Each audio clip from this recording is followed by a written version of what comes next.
हाँ जी। यानी मेरी स्क्रीन शेयरिंग ठीक है।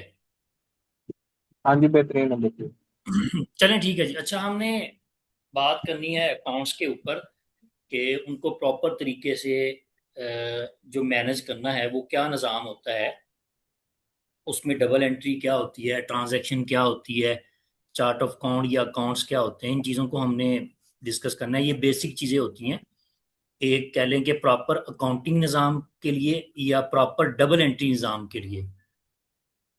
तो उसमें ये होता है कि जो भी एक ऐसा बिजनेस है जिसने कुछ कमाना है, सेल करना है, परचेज करना है, लोगों से उधार लेना है, लोगों को उधार देना है, या उसने एसेट्स भी परचेज करने हैं, या उसने सैलरीज देनी है, या स्कूल की अगर मिसाल लें तो उन लोगों ने बच्चों से फीसिस लेनी होगी, टीचर्स को सैलरीज देनी होगी।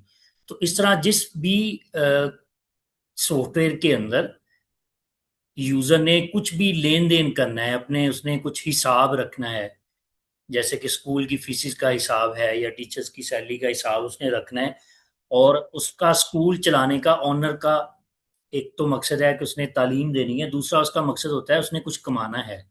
तो अब जो भी ऐसा सॉफ्टवेयर होगा ना जिसके यूजर ने उससे हिसाब लगाना है कि मैं क्या कमा रहा हूँ या मुझे क्या प्रॉफिट हो रहा है अपने बिजनेस का, उसमें देखें ट्रांसपोर्ट का बिजनेस भी हो सकता है, कोई किराना स्टोर हो सकता है, कुछ भी हो सकता है।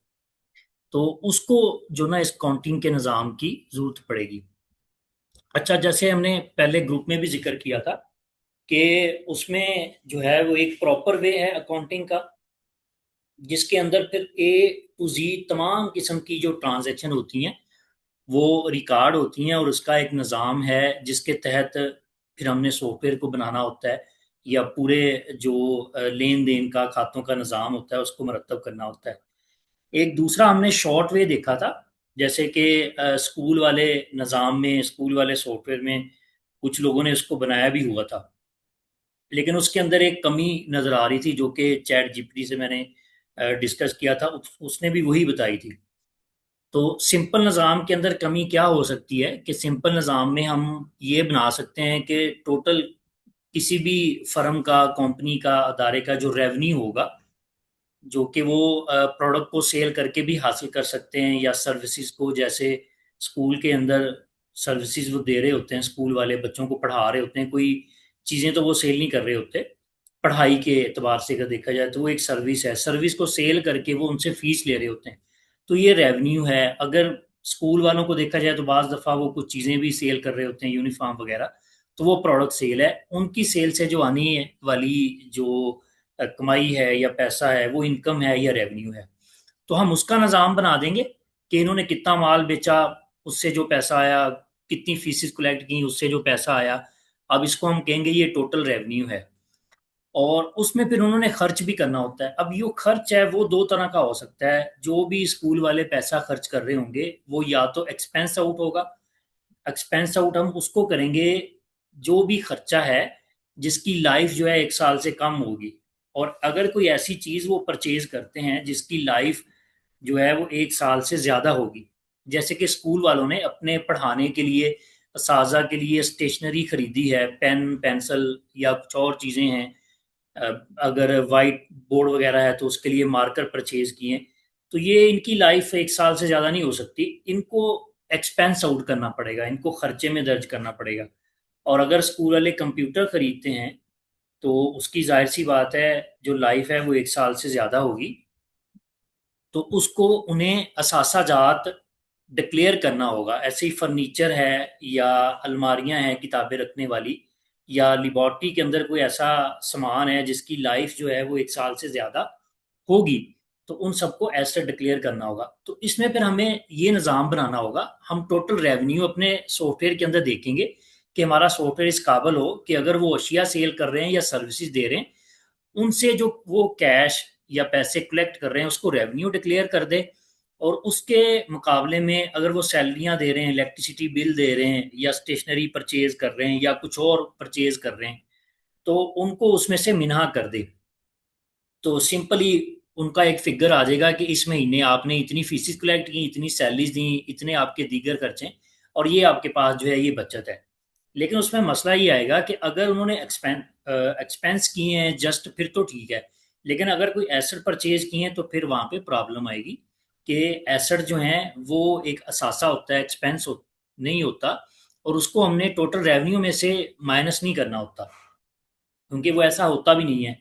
उसको फिर एक डेप्रिसिएशन का निज़ाम होता है कि हर साल उसकी कटौती जो है वो खर्चे में डाली जाती है। जैसे हम समझ लें कि एक तरह से रेंट उनका हम अज्यूम करके कि कंप्यूटर एक खरीदा हुआ है, और ये मिसाल है कि हमने 1 लाख रुपए का खरीदा है, तो हम कहते हैं कि 10,000 रुपये सालाना इसका रेंट की तरह जो है वो हमें पड़ रहे हैं, और उसको हम डेप्रिसिएशन कहते हैं। बेसिकली वो एसेट की फिर जो वैल्यू होती है या उसका जो कॉस्ट होती है, उसको एक डिवाइड करने का निज़ाम है।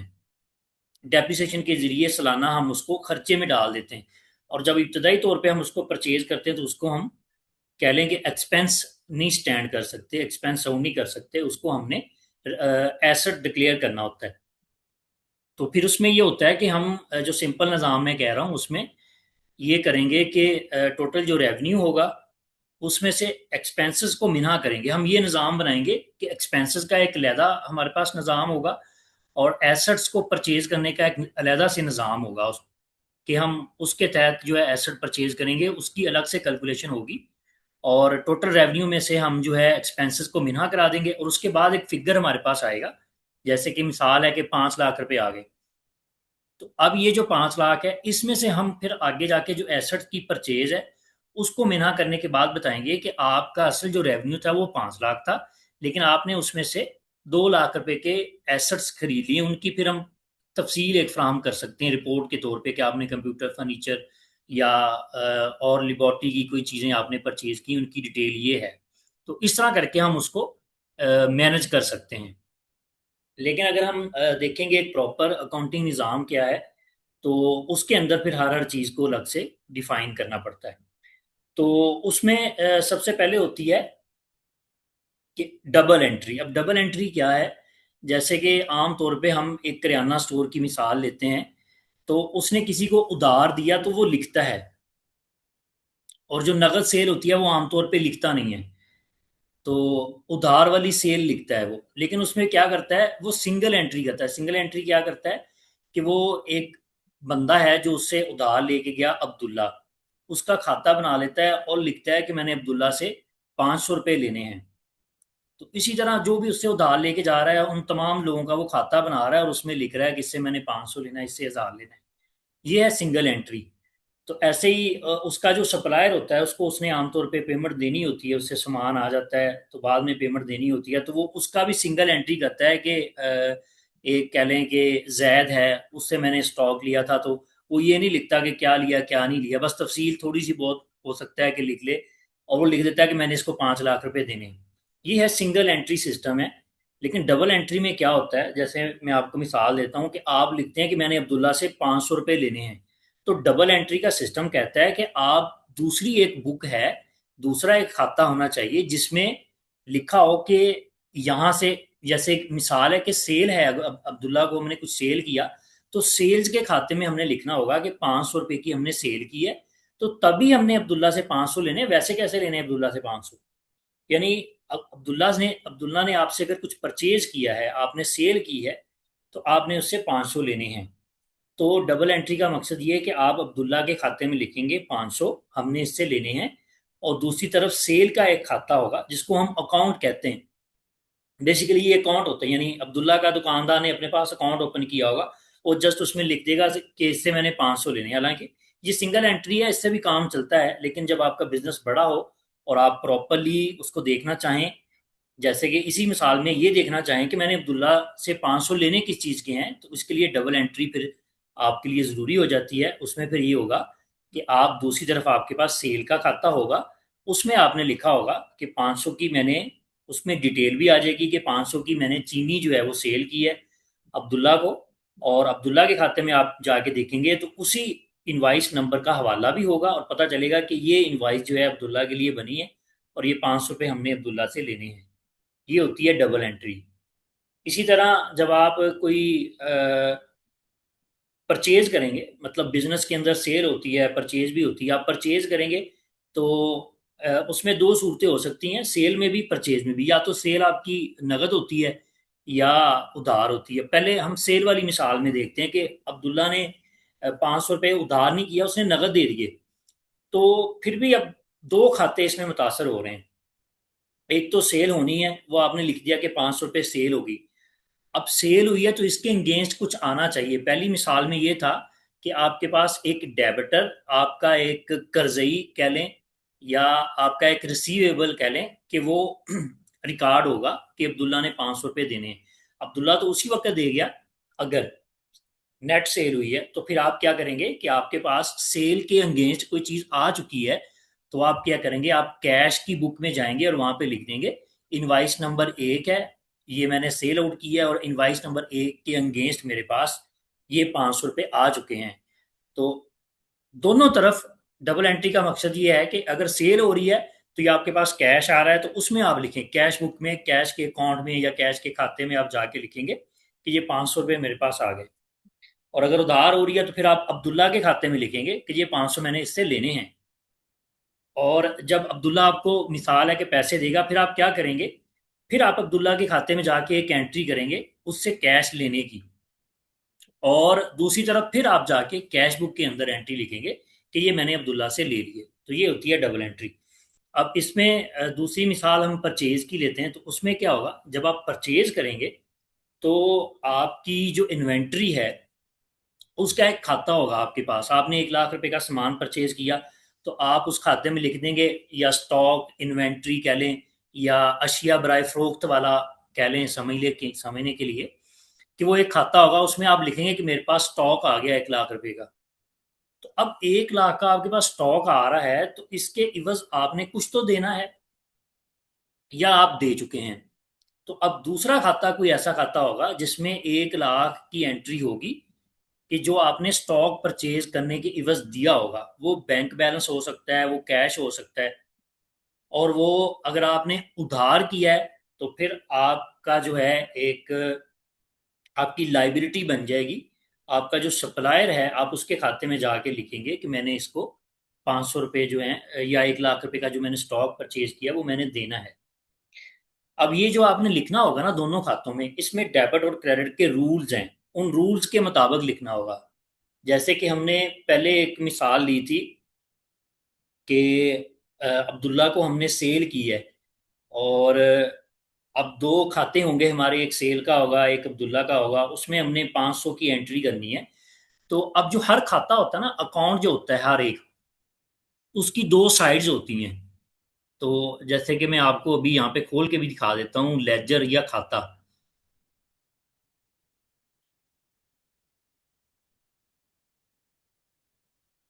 आपको मेरी आवाज आ रही ना, सुन रहे हैं सभी लोग? जी जी, आ रही है ऐसी आवाज।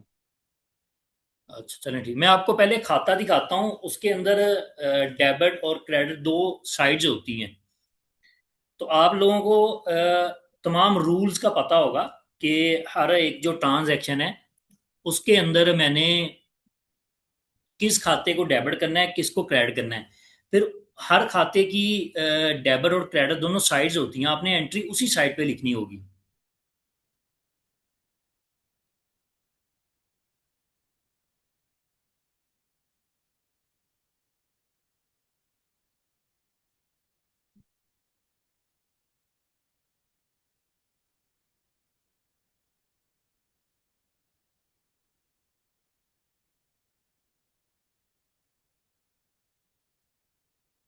ये देखिए जनरल लेजर की रिपोर्ट है। इसमें क्या होता है, जैसे यहाँ पे आपको नजर आ रहा होगा, कैश इन हैंड है, जैज बैंक है, इजी पैसा है, मिजान बैंक है। ये आप इसको ये समझ लें कि ये आपके पास एक रजिस्टर है जिसके अंदर आपने एक या दो सफ़े मुख्तस किए हुए हैं कैश के खाते को, कि आपके पास कैश जहाँ से भी आ रहा है जहाँ से भी जा रहा है आप उसमें नोट करेंगे। आगे एक सफ़ा है आपके पास रजिस्टर में, उसमें आपने खाता बनाया हुआ है जैज बैंक का। फिर एक सफ़ा है उस पर आपने इजी पैसा का खाता बनाया हुआ है, तो इजी पैसा के अंदर जो भी आ रहा है जा रहा है आप उसमें नोट करते हैं। तो इसको जस्ट हम लेजर कहते हैं या खाता कहते हैं। तो ये रिपोर्ट है जो कि हर एक आपके रजिस्टर का सफ़ा खोल के दिखाती है कि इसमें क्या क्या हुआ है। तो अभी यहाँ पे मैं कैश इन हैंड का जो है वो लेजर खोल के देखता हूँ। तो ये देखिएगा इसके अंदर क्या होता है कि दो साइड्स होंगी, एक डेबिट और क्रेडिट। ये डेबिट साइड साइड आ रही इसकी, और इसी तरह ये इसकी क्रेडिट साइड आ रही। आपको समझ आ रही? जी जी आ रही है। काशिफ भाई के अलावा बाकी लोगों को भी समझ आ रही बात की कि नहीं? मैं तनवीर हूँ ऐसे। अच्छा, तो ये इसके साथ इसका रनिंग बैलेंस चल रहा होता है, यानी डेबिट और क्रेडिट को प्लस माइनस करके इसका जो करंट बैलेंस होता है वो यहाँ पे शो करवा रहा होता है कि अभी, जैसा कि ये बता रहा है कि हमारे पास ये खाता है कैश इन हैंड का, इसमें 5,000 रुपये पड़े हुए हैं। तो इस तरह हर एक खाता होता है, उसमें डेबिट और क्रेडिट दो साइड्स होती हैं। तो ये हमें रूल्स पता होना चाहिए पहले कि कौन सा खाता जो है उसके अंदर किस वक्त हमने एंट्री को या अमाउंट को डेबिट साइड पे लिखना है और किस वक्त क्रेडिट साइड पे लिखना है। यहाँ पे आप देख रहे होंगे कुछ बैलेंसेस जो हैं वो डेबिट साइड पे हैं और कुछ जो हैं वो क्रेडिट साइड पे हैं। तो इसका एक रूल है, वो आगे अभी हम ही तो थोड़ी देर में डिस्कस करते हैं कि वो रूल किस तरह हम अपने जेहन में बैठा सकते हैं। तो अभी यहाँ तक हमने डिस्कस किया कि हमें प्रॉपर काउंटिंग की ज़रूरत क्यों पेश आती है या इसका फ़ायदा क्या है, और इसमें डबल एंट्री से मुराद क्या है। आमतौर पे लोग जो है वो लेन देन में सिर्फ एक ही जगह पे लिखते हैं कि मैंने फलां से 500 लेने, और डबल एंट्री कहती है कि आप दूसरी साइड पे भी लिखेंगे कि 500 आपने क्यों लेने हैं या आपने उसको क्या दिया है। ठीक है जी, सर्विस दी है या आपने कुछ प्रोडक्ट सेल की है, तो ये डबल एंट्री होगी।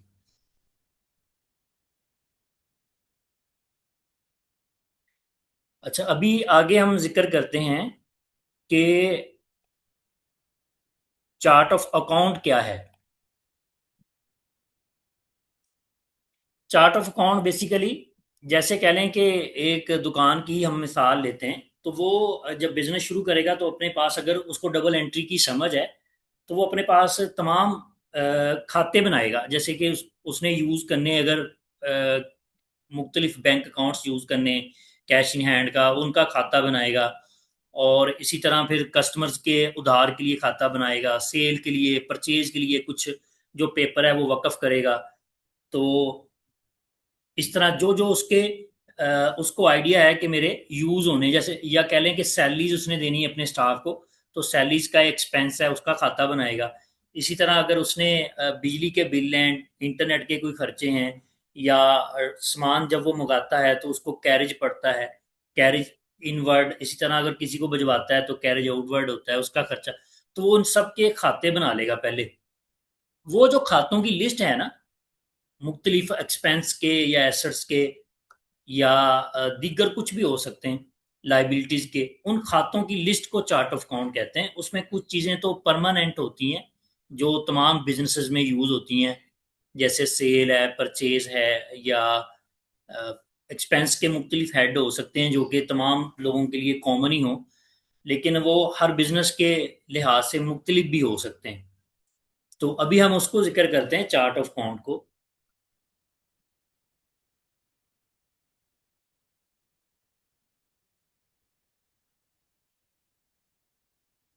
जैसे कि यहाँ हमारे पास ये पड़ी, ये पूरी लिस्ट है, ये तमाम खातों की लिस्ट है, लेकिन इसको हम क्लोज करके पहले समझेंगे कि इनमें बुनियादी एलिमेंट्स क्या होते हैं। अच्छा, किसी भी बिजनेस के अंदर ना जो भी उसका लेन देन हो रहा है, बिजनेस का कारोबार चल रहा है, मिल फैक्ट्री चल रही है, कोई हेयर सैलून चल रहा है, कोई किराना शॉप, कोई स्कूल चल रहा है, तो उसमें जो भी उनका पैसा आ रहा जा रहा है, तो वो उसकी पांच ही अकसाम हो सकती हैं। बिजनेस के जो एलिमेंट्स हैं वो पांच ही हो सकते हैं। उसमें या तो एसेट होंगे या लाइबिलिटीज होंगी, ये मस्ट हैं। अगर किसी बिजनेस के अंदर एसेट हैं तो उसकी, उस बिजनेस की लाइबिलिटीज का होना जरूरी है। और तीसरी चीज इसके साथ होगी इक्विटी, इसको कह लें या कैपिटल कह लें या सरमाया कह लें, जो कि किसी भी बिजनेस ओनर ने अपने कारोबार में लगाया हुआ होगा। चौथी चीज होगी इनकम, और पांचवी होगी एक्सपेंसेस। ये पांच एलिमेंट्स हैं, बिजनेस कोई भी हो कि दुनिया के किसी भी कोने में हो, उसमें ये पांचों चीजें जो हैं ये मस्ट हैं। तो अब इनकी आगे इनके अंदर मुख्तलिफ फिर आगे खाते बने हुए होते हैं, वो सारी लिस्ट होती है, उसको हम चार्ट ऑफ अकाउंट कहते हैं। तो इनमें फिर ये निहाल देखना होता है जी जी निहाल भाई, एक उसको ये 5 जो जी आपने जी टर्म्स बताए, एसेट, लायबिलिटीज, इक्विटी, इसको थोड़ा सा डिफाइन करें जरा और दोबारा से। मैं जी करता हूँ। ये पांचों चीजें किसी कारोबार का हिस्सा होंगी। उसमें कारोबार में एसेट्स भी होंगे, लाइबिलिटीज भी होंगी, और इनकम और एक्सपेंसेस भी होंगे।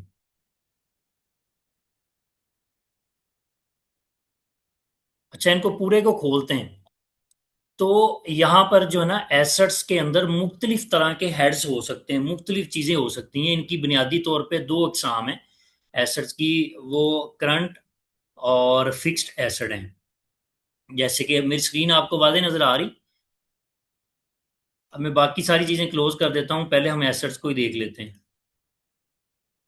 ये देखिए, इसकी दो आगे क्लासिफिकेशंस हैं, करंट एसेट्स और फिक्स्ड एसेट्स।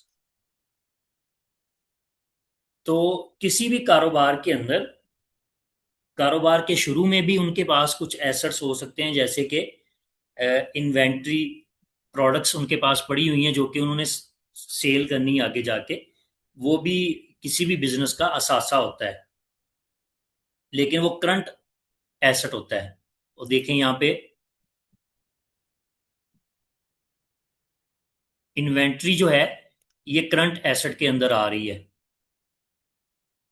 तो इसी तरह बिजनेस के रनिंग के दौरान भी कुछ असासाजात खरीदे जा सकते हैं। जैसे किसी ने कोई ऑनलाइन बिजनेस करता है, तो उसने कहा कि मुझे कंप्यूटर की ज़रूरत है। तो वो अब पैसा खर्च करेगा, तो वो कंप्यूटर खरीदेगा। तो अब उसको पता होना चाहिए कि ये जो मैंने पैसा खर्च किया है, इसको मैं यहाँ एक्सपेंस में रखूं। एक्सपेंस के अंदर मुख्तलिफ हेड्स होते हैं। जैसे कि यहाँ पे ऑफिस रेंट है, ये एक खर्चा है, इसने यहाँ पे एसेट के अंदर ही आना है, सॉरी एक्सपेंस के अंदर ही आना है, ऑफिस रेंट। अब अगर इसने लैपटॉप परचेज किया, तो उसका अकाउंट इसको एक्सपेंस के अंदर नहीं खोलना पड़ेगा, वो इसको एसेट में रखेगा, और इसको रखेगा फिक्स्ड एसेट के अंदर।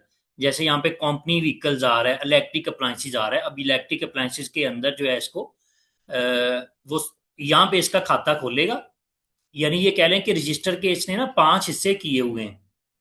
अगर हम रजिस्टर की मिसाल लें, तो 5 हिस्से हैं। एक हिस्सा है जिसमें एसेट के जो खाते हैं हमने वही रखने हैं। कुछ वर्क एसेट्स के लिए हमने मखसूस किए हुए, उन्हीं के अंदर हमने एसेट्स को दर्ज करना है, ताकि हमें पता चले कि ये वाला खाता जो है, इसमें सारे हमने एसेट लिखे हुए हैं।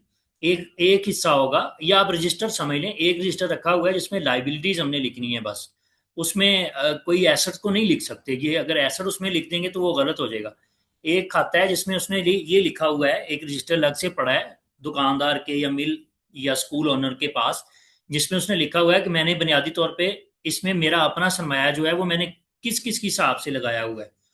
एक आता है उसमें जो एक रजिस्टर है, उसमें वो तमाम आमदन जो उसके पास आ रही है, सेल से आ रही है, सर्विसेज से आ रही है, कहीं से भी आ रही है। कुछ अदर इनकम्स भी होती हैं। जैसे एक किराना स्टोर वाला, उसका बुनियादी तौर पे तो काम तो ये है कि उसने अशिया खुर्दो नोश जो हैं वो सेल करता है, लेकिन उनकी सेल के साथ साथ उसके पास बहुत सारा गत्ता बचा होता है। तो इसको भी वो सेल करेगा, तो इसको इनकम के खातों में जाके इसका एक खाता बना लेगा कि कार्डबोर्ड सेल। इसको कार्डबोर्ड सेल का जो पेज होगा उसके ऊपर लिखेगा, ताकि ये इनकम वाला जो खाता है सारा अलग रहे। इसी तरह जो एक्सपेंसेस होंगे, एक्सपेंसेस का एक रजिस्टर होगा, और उसके अंदर उसने मुख्तलिफ सफ़े बनाए होंगे। जैसे ये समझ लें कि ये एक्सपेंसेस का एक रजिस्टर है, हमने इसको खोला, आगे इसके अंदर मुख्तलिफ सफ़े हैं। ये हर एक सफ़ा हर एक तर्ज के खर्चे के लिए मुख्तस है। जैसे ये फेसबुक एड्स का एक सफ़ा बनाया हुआ है, फेसबुक एड के जो खर्चे होंगे वो हम इसी के ऊपर ही नोट करेंगे। लेकिन जैसे हमने डबल एंट्री का जिक्र किया, तो उसके साथ साथ एक और अकाउंट मुतासर हो रहा होगा। जैसे यहाँ पे मैं आपको मिसाल देता हूँ कि फेसबुक ऐड हमने रन की, तो ये हमारा खर्चा हो गया। हमें पता होना चाहिए कि ये कोई ऐसी चीज़ नहीं है जिसकी लाइफ 1 साल से ज़्यादा हो। इसको हमने खर्चे के रजिस्टर में लिखना है। यानी हमारे चार्ट ऑफ अकाउंट में हमने जब इसका एक्सपेंस का फेसबुक ऐड रन करने के जो एक्सपेंसेस है उनका हमने अकाउंट ओपन करना होगा, तो उसको हम एक्सपेंसेस में करेंगे। जैसे आप ये देख रहे हैं, ये कहाँ पे आ रहा है, एक्सपेंसेस को हमने खोल के देखा, तो ये एक्सपेंसेस के रजिस्टर के अंदर एक सफ़ा मुख्तस है, उसके अंदर हमने फेसबुक ऐड एक्सपेंस लिखा हुआ है। अभी जस्ट मैं आपको मिसाल देता हूँ कि मैंने फेसबुक की ऐड रन की। तो अब मैं क्या करूँगा कि ट्रांजैक्शन करूँगा। तो मेरे पास एक पेज होगा जिसके जरिए मैंने ट्रांजैक्शन करनी है। वहां पे मैं इस अकाउंट को सिलेक्ट करूंगा और इसके अंदर इसको मैं डेबिट करूंगा। ठीक है जी। और इसके साथ दूसरा जो कोई भी खाता होगा उसने क्रेडिट होना होगा। वो कैश इन हैंड हो सकता है, बैंक हो सकता है, जैज बैंक, इजी पैसा, कुछ भी हो सकता है। उस खाते की जो एक डेबिट साइड होती है, मैं उसमें जाके रकम का अंदराज करूंगा। ठीक है, अगर यहाँ तक बात समझ आ गई, ये हमारा चार्ट ऑफ अकाउंट है। यानी कह लें कि एक ये 5 रजिस्टर हैं और 5 रजिस्टर ही हर बिजनेस को अपने पास रखने पड़ेंगे, एसेट के लिए, लाइबिलिटीज के लिए, इक्विटी के लिए, इनकम के लिए और एक्सपेंसेस के लिए। एक्सपेंसेस वाली चीज जो है उसको किसी और जगह पे नहीं लिख सकते। अगर लिखेंगे तो हमारी सारी अकाउंटिंग, हमारा सारा हिसाब किताब जो है आउट हो जाएगा। ये चार्ट ऑफ अकाउंट जो है इसलिए इसको डिफाइन किया जाता है, बनाया जाता है कि आपने एसेट वाले जो खाते हैं उनको एसेट्स के अंदर ही रखना है। जैसे कि यहाँ पे एसेट के अंदर आप देखेंगे करंट एसेट हैं, उनमें कैश एंड बैंक, ये करंट एसेट ही होगा हमारा। फिर उसमें आगे जाके चीजें मौजूद हैं, कैश इन हैंड है, जैज बैंक, इजी पैसा, मिजान बैंक, बैंक अल फलाह, एमसीबी लिमिटेड, हबीब बैंक और अस्करी बैंक्स, ये सारे इसके अंदर आ रहे हैं। उसके आगे इसकी एक और क्लास या ग्रुप है। वो क्या है? Account receivable. अकाउंट रिसीवेबल ऐसे लोग कि जिनसे हमने पैसे लेने हैं, जो हमारे मकरूज हैं, वो भी असल में हमारा असासा ही होते हैं, जो कि हमारे मकरूज होते हैं लोग, लेकिन वो करंट असासा होते हैं, फिक्स्ड असासा नहीं होते। तो अब इन सबको भी हमने एसेट के अंदर ही रखना होगा। ये हमारे पास ट्रेड डेप्टर हो सकते हैं, या मैंने यहाँ पे कोरियर रिसीवेबल एक बनाया हुआ है। तो इसमें आमतौर पे वो लोग जो हमसे सामान परचेज करते हैं, जैसे मैंने मिसाल दी थी आपको अब्दुल्ला वाली, उसमें क्या होगा कि जब हम अब्दुल्ला को उधार सेल करेंगे तो ये ट्रेड ट्रेड डेप्टर जनरल का जो खाता है, एक तरफ इसमें जाएगा बैलेंस 500 रुपये, दूसरी तरफ हमारे पास इनकम का खाता होगा। यहाँ पे देखिएगा, ये सेल्स का खाता है, प्रोडक्ट सेल। दूसरी तरफ 500 रुपये की एंट्री इसमें जाएगी, जो कि थोड़ी देर में अभी, ये तो अभी मेरा जो सॉफ्टवेयर है ये जेर तमीर है, जो मुकम्मल बना हुआ है, उसमें हम सारी चीज़ें, सारी एंट्रीज करके देखेंगे कि चार्ट ऑफ अकाउंट के साथ उनको कैसे इंटीग्रेट करवाया हुआ है और कहाँ कहाँ पे उसके इफेक्ट्स जा रहे हैं। तो फिर हमें चीज़ें और मज़ीद अच्छे से समझ आ जाएंगी। तो अभी चार्ट ऑफ अकाउंट के हवाले से मेरा ख्याल है कि मज़ीद और कोई आपका सवाल है या कुछ चीज़ समझना चाहते हैं, या हम आगे बढ़ें?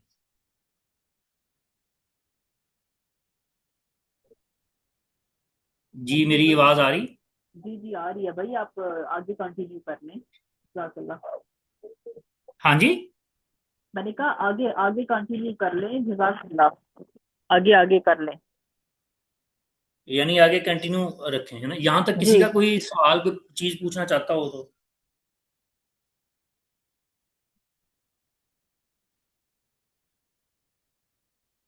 यहाँ तक किसी ने कुछ पूछना हो तो? नहीं भाई, सब ऑल क्लियर ही कह रहे हैं, मैसेज में भी और वैसे भी सबकी तरफ से थम्स चले अप जा रहा चलें, है। ठीक है। मेरी स्क्रीन आप लोगों को सही नज़र आ रही है? जी जी। चलें, ठीक है। अच्छा, अभी हम जो ना, हमने जो डिस्कस की हैं सारी चीज़ें, उनको प्रैक्टिकली करके देखते हैं। तो ये हमारे पास सॉफ्टवेयर है जो कि ठीक काम कर रहा है, और इसके अंदर हम एंट्रीज करके देखेंगे कि इसमें जो हमने चार्ट ऑफ अकाउंट बनाया, बेसिकली चार्ट ऑफ अकाउंट बनाने का मकसद ये होता है, जैसे मैंने जिक्र किया था, कि हमने जो एसेट्स हैं उनको एसेट्स के अंदर ही रखना होगा, और इनकम को इनकम में, एक्सपेंसेस को एक्सपेंसेस में, लाइबिलिटीज को लाइबिलिटीज में, इक्विटी को इक्विटी के अंदर रखना होगा। तो उसी की बुनियाद पे जाके हमारी जो आगे सारी रिपोर्ट्स बननी होती हैं। तो जब हमारा चार्ट ऑफ अकाउंट ठीक बना होगा और हमने चीज़ों को प्रॉपर जगह पे रखा होगा, फिर हमारा नफ़ा और नुकसान, हमारे एसेट्स, हमारी लाइबिलिटीज, सारी चीज़ें जो हैं वो अच्छे तरीके से मैनेज होती रहेंगी।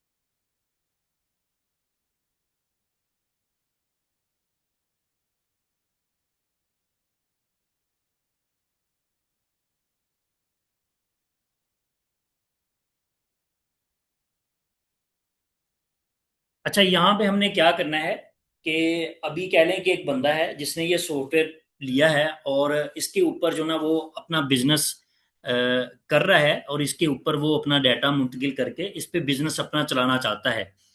तो उसमें हम देखेंगे कि वो क्या क्या करेगा।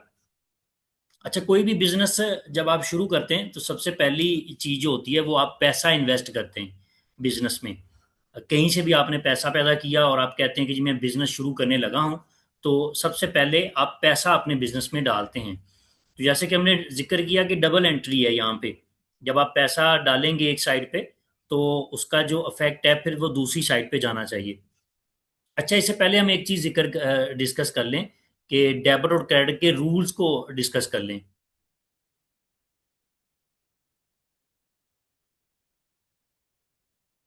इसमें मैं चार्ट ऑफ अकाउंट को फिर खोलता हूं। तो इसमें हम जो इसका रूल्स होते हैं खातों के, कि किस वक्त हमने, जैसे मैंने दिखाया था आपको कि हर जो खाता होता है या लेजर होता है, या हम अगर एक रजिस्टर की मिसाल ले लें तो उसमें हम जो कोई भी खाता खोलेंगे तो उसमें हम दो साइड्स बनाएंगे, डेबिट की या क्रेडिट की। तो किस वक्त किस खाते में हमने डेबिट वाली साइड पे बैलेंस लिखना होगा, किस वक्त किस खाते में क्रेडिट वाली साइड पे लिखना होगा, उसके रूल्स हैं। और ज़्यादा मुश्किल नहीं है, सिंपल से ही है। अगर हम उनको जहन में बैठा लें तो फिर हमें मुश्किल नहीं होगी। उसमें रूल्स ये होते हैं कि आपके एसेट्स के जो भी खाते होंगे जब उनमें इजाफा होगा, जैसा कि आपने फर्नीचर खरीदा तो अब फर्नीचर के खाते में इजाफा हो रहा है तो आप वो बैलेंस डेबिट जो साइड है वहां पे लिखेंगे, डेबिट साइड पे। एसेट्स के अंदर जो जब भी इजाफा होगा तो आप उसको डेबिट साइड पे लिखेंगे। और अगर एसेट में कमी होगी तो आप उसका बैलेंस जो है वो क्रेडिट साइड पे लिखेंगे। ठीक है जी। इसी तरह आपकी जो लाइबिलिटीज और इक्विटीज और इनकम है, इन तीनों के लिए रूल इसके मुख्तलिफ है कि इन तीनों चीज़ों में जब इजाफा होगा तो बैलेंस जो है वो क्रेडिट साइड पे लिखा जाएगा। जैसे कि इनकम है हमारी, उसके अंदर एक खाता होगा हमारे पास सेल्स का। तो यूं ही हमारी सेल्स होंगी तो उसके दोनों कॉलम मौजूद होंगे, उसके पेज पे कह लें, उसके लेजर पे कह लें, लेकिन उसमें बैलेंस जो है वो क्रेडिट साइड पर ही जाएगा। और इक्विटी होती है, सरमाया होता है बिजनेस के अंदर जो आप लगा रहे हैं। उस सरमाए में नगद, जैसे मैंने अभी जिक्र किया कि सबसे पहले तो कैश बंदा लेके आता है बिजनेस शुरू करने के लिए, लेकिन उसके पास कुछ और चीजें भी हो सकती हैं, जैसे कि कुछ सामान है जो उसने फरोख्त करना है, इन्वेंट्री या प्रोडक्ट्स हैं वो भी हो सकती हैं। उसके पास कोई बाइक हो सकती है जो उसने बिजनेस में यूज करनी है, कोई लैपटॉप कंप्यूटर हो सकता है जो उसने बिजनेस में यूज करना है, कोई बैंक बैलेंस हो सकता है जो उसने बिजनेस में यूज करना है। तो ये सारे जब वो बिजनेस शुरू करेगा तो अपने इक्विटी के अंदर उनको दर्ज करेगा। तो इक्विटी के अंदर जब दर्ज करेगा तो इक्विटी के अंदर जो खाते होंगे मुख्तलिफ, उनके जो क्रेडिट साइड होगी उसमें बैलेंस दर्ज करेगा। यानी इक्विटी ने हमेशा क्रेडिट होना है, इनकम ने हमेशा क्रेडिट होना है और लाइबिलिटीज ने हमेशा क्रेडिट होना है, जबकि इनमें इजाफा हो रहा हो। और जब इनमें कमी हो रही होगी फिर इनकी डेबिट साइड पे बैलेंस लिखेंगे। जैसे मैं आपको सेल की मिसाल देता हूँ, सेल हुई तो सेल के खाते में क्रेडिट साइड पे हमने बैलेंस लिखना है, और अगर सेल रिटर्न होगी तो फिर डेबिट साइड पे लिखना है कि सेल के अंदर कमी हो गई है। यहां तक मेरी बात समझ आई? एसेट्स और एक्सपेंसेस इनकी नेचर सेम है। एसेट्स और एक्सपेंसेस जो हैं इनकी नेचर सेम है। इनके अंदर जब इजाफा हो रहा होगा, जब हमारा खर्चा हो रहा होगा, यानी एक हमारा खर्चे का हेड है, इलेक्ट्रिसिटी एक्सपेंसेस हैं। अब जब हम बिजली का बिल अदा करेंगे तो हम इलेक्ट्रिसिटी एक्सपेंसेस के डेबिट वाले खाने में जाके अमाउंट को लिखेंगे। और यूं ही हमने बिल पे किया तो कैश जो है वो हमारा असासा था, हमारा एसेट था। अब उसके अंदर कमी हो गई है तो कैश के हम क्रेडिट वाले साइड पे जाके उस अमाउंट को दर्ज करेंगे जिससे हमने बिजली का बिल अदा किया। तो बिजली का बिल एक्सपेंसेस में उसका खाता होगा, उसके खाते में हम जाके डेबिट वाली साइड पे एंट्री दर्ज करेंगे। तो एक रूल ये भी होता है इसमें अकाउंट्स में कि आपके तमाम जो खाते हैं एसेट्स के अंदर, लाइबिलिटी, इक्विटी, इनकम और एक्सपेंसेस के अंदर, इनका बैलेंस ऑल टाइम हमेशा बराबर रहना चाहिए डेबिट और क्रेडिट साइड्स का। जैसे कि एक एग्जांपल हमने यहाँ पे ली कि हमने अगर बिजली का बिल अदा किया तो हम एक्सपेंसेस के खाते में जाएंगे।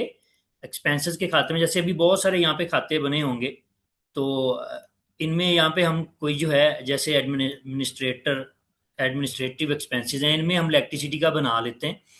तो उसमें हम इलेक्ट्रिसिटी का, जैसे ये व्हीकल रिपेयरिंग है मिसाल, यहाँ पे इलेक्ट्रिसिटी का खाता होगा, तो हम निज़ाम ये बनाया होगा हमने सॉफ्टवेयर के अंदर कि यूं ही हम इलेक्ट्रिसिटी सेलेक्ट करके बिल पे करेंगे तो इसकी जो डेबिट साइड होगी बैलेंस उस पे जाएगा, और जिस खाते से हमने पेमेंट की होगी कैश से या बैंक से या इजी पैसा से, उसके खाते में, क्योंकि वो एसेट है और एसेट के अंदर कमी हो रही है, एसेट के अंदर जब कमी होती है तो उसमें बैलेंस फिर क्रेडिट साइड पे लिखा जाता है।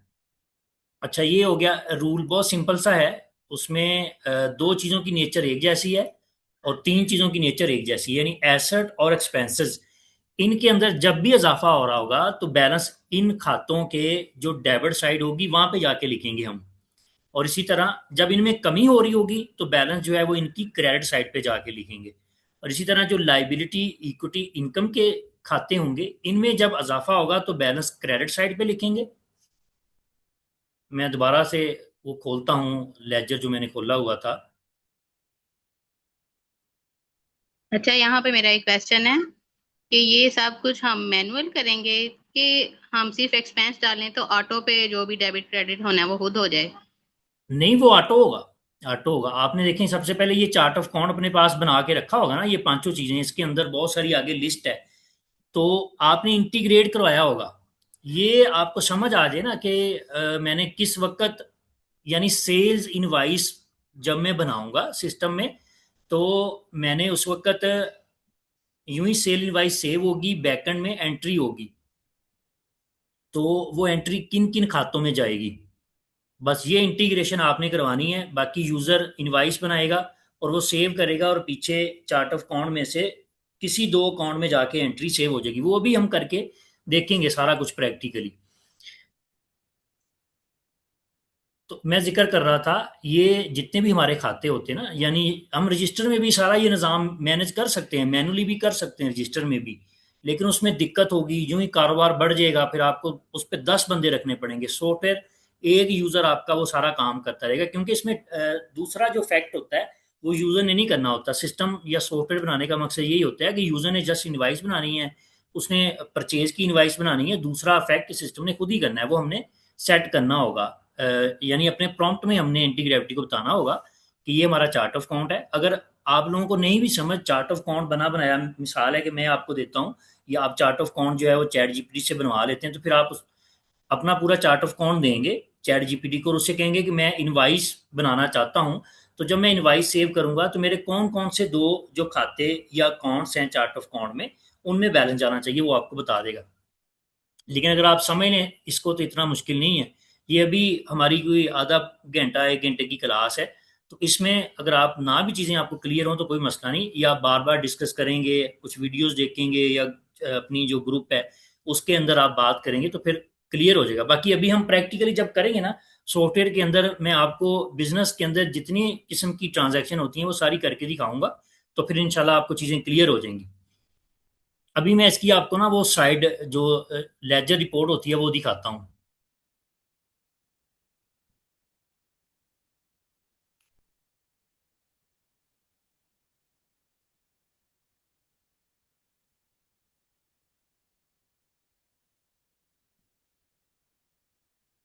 ये खाली है अभी बिल्कुल, इसको मैंने खुद ही खाली किया है। अब देखें इसकी दो साइड्स हैं, हर खाता जो होगा, जैसे कैश एंड बैंक यहाँ पे हमने स्लाइड किया, फिर उसके अंदर आगे जो मजीद उसके खाते हैं कैश इन हैंड है, उसमें दो साइड्स हैं, डेबिट और क्रेडिट है।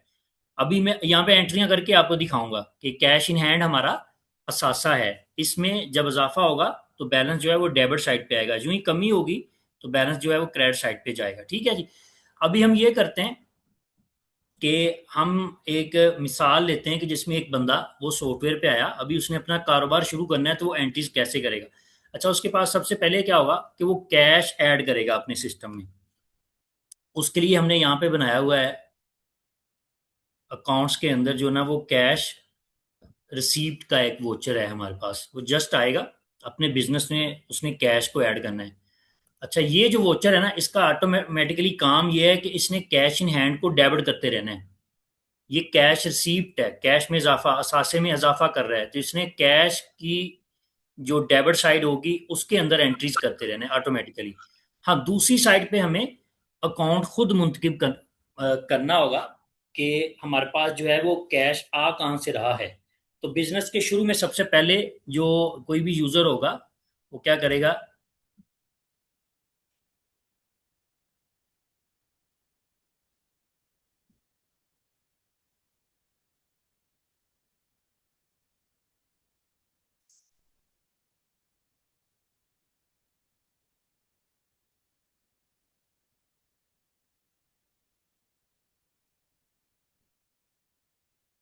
अच्छा यहाँ पे अकाउंट बना नहीं है, हमें बनाना पड़ेगा।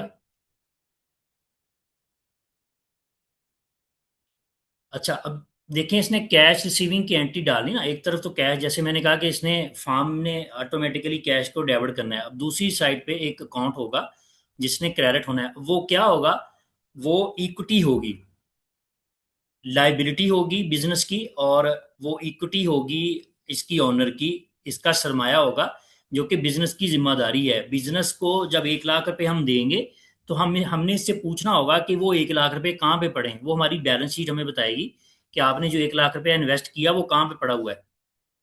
तो इक्विटी के अंदर एक अकाउंट होगा जिसको सिलेक्ट करके हम एंट्री करेंगे। वो यहाँ पे बना नहीं हुआ, वो हम बना लेते हैं अभी।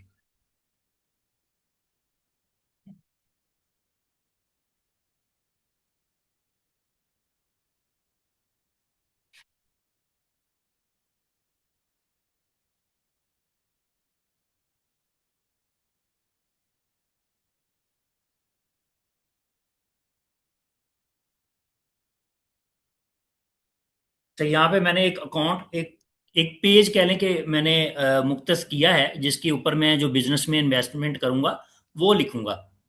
तो वो मैं किस रजिस्टर में बनाऊंगा, मेरे पास जो इक्विटी का रजिस्टर है उसके अंदर मैं बनाऊंगा, किसी और रजिस्टर में नहीं बना सकता। अगर किसी और रजिस्टर में उसको मैंने रख लिया तो वो गलत हो जाएगा। ये मेरे पास 5 रजिस्टर हैं, मेरे बिजनेस का सारा हिसाब किताब इसी में आना है। उसमें जो इक्विटी का रजिस्टर है उसके अंदर आगे उसकी सारी क्लासिफिकेशन है, रजिस्टर एक ही है, ये सारी आगे उसकी ग्रुपिंग है। उससे आपने परेशान नहीं होना, ये आप बाद में भी सीख लें तो कोई मसला नहीं। बस जस्ट आपको पता होना चाहिए कि इक्विटी क्या है। यूं ही आप बिजनेस शुरू करते हैं, उस बिजनेस में जो भी आप इन्वेस्ट करते हैं, वो अभी नगद पैसा हम करेंगे, बाद में मुख्तलिफ चीज़ें भी करके मैं आपको दिखाऊंगा। जो भी आपने इन्वेस्ट करना होगा उसको आप लिखेंगे एक तरफ इक्विटी के खाते में, और दूसरी तरफ वो आमतौर पे एसेट्स के खाते में ही जाएंगी।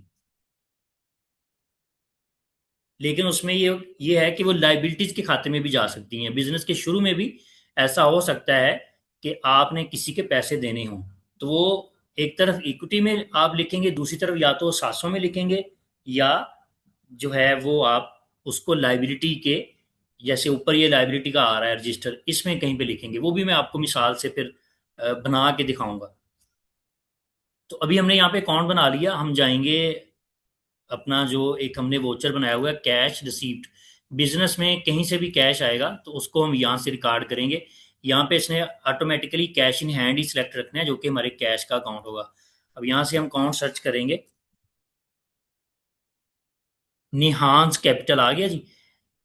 अब यहाँ पे ये मैंने सिस्टम बनाया हुआ है, ये नरेशन भी खुद ही लिखता है, वरना आमतौर पे यूजर खुद भी लिखते हैं। कैश रिसीव फ्रॉम निहांस कैपिटल इसको कर रहा है, इसको नरेशन को हम बिल्कुल ठीक करेंगे।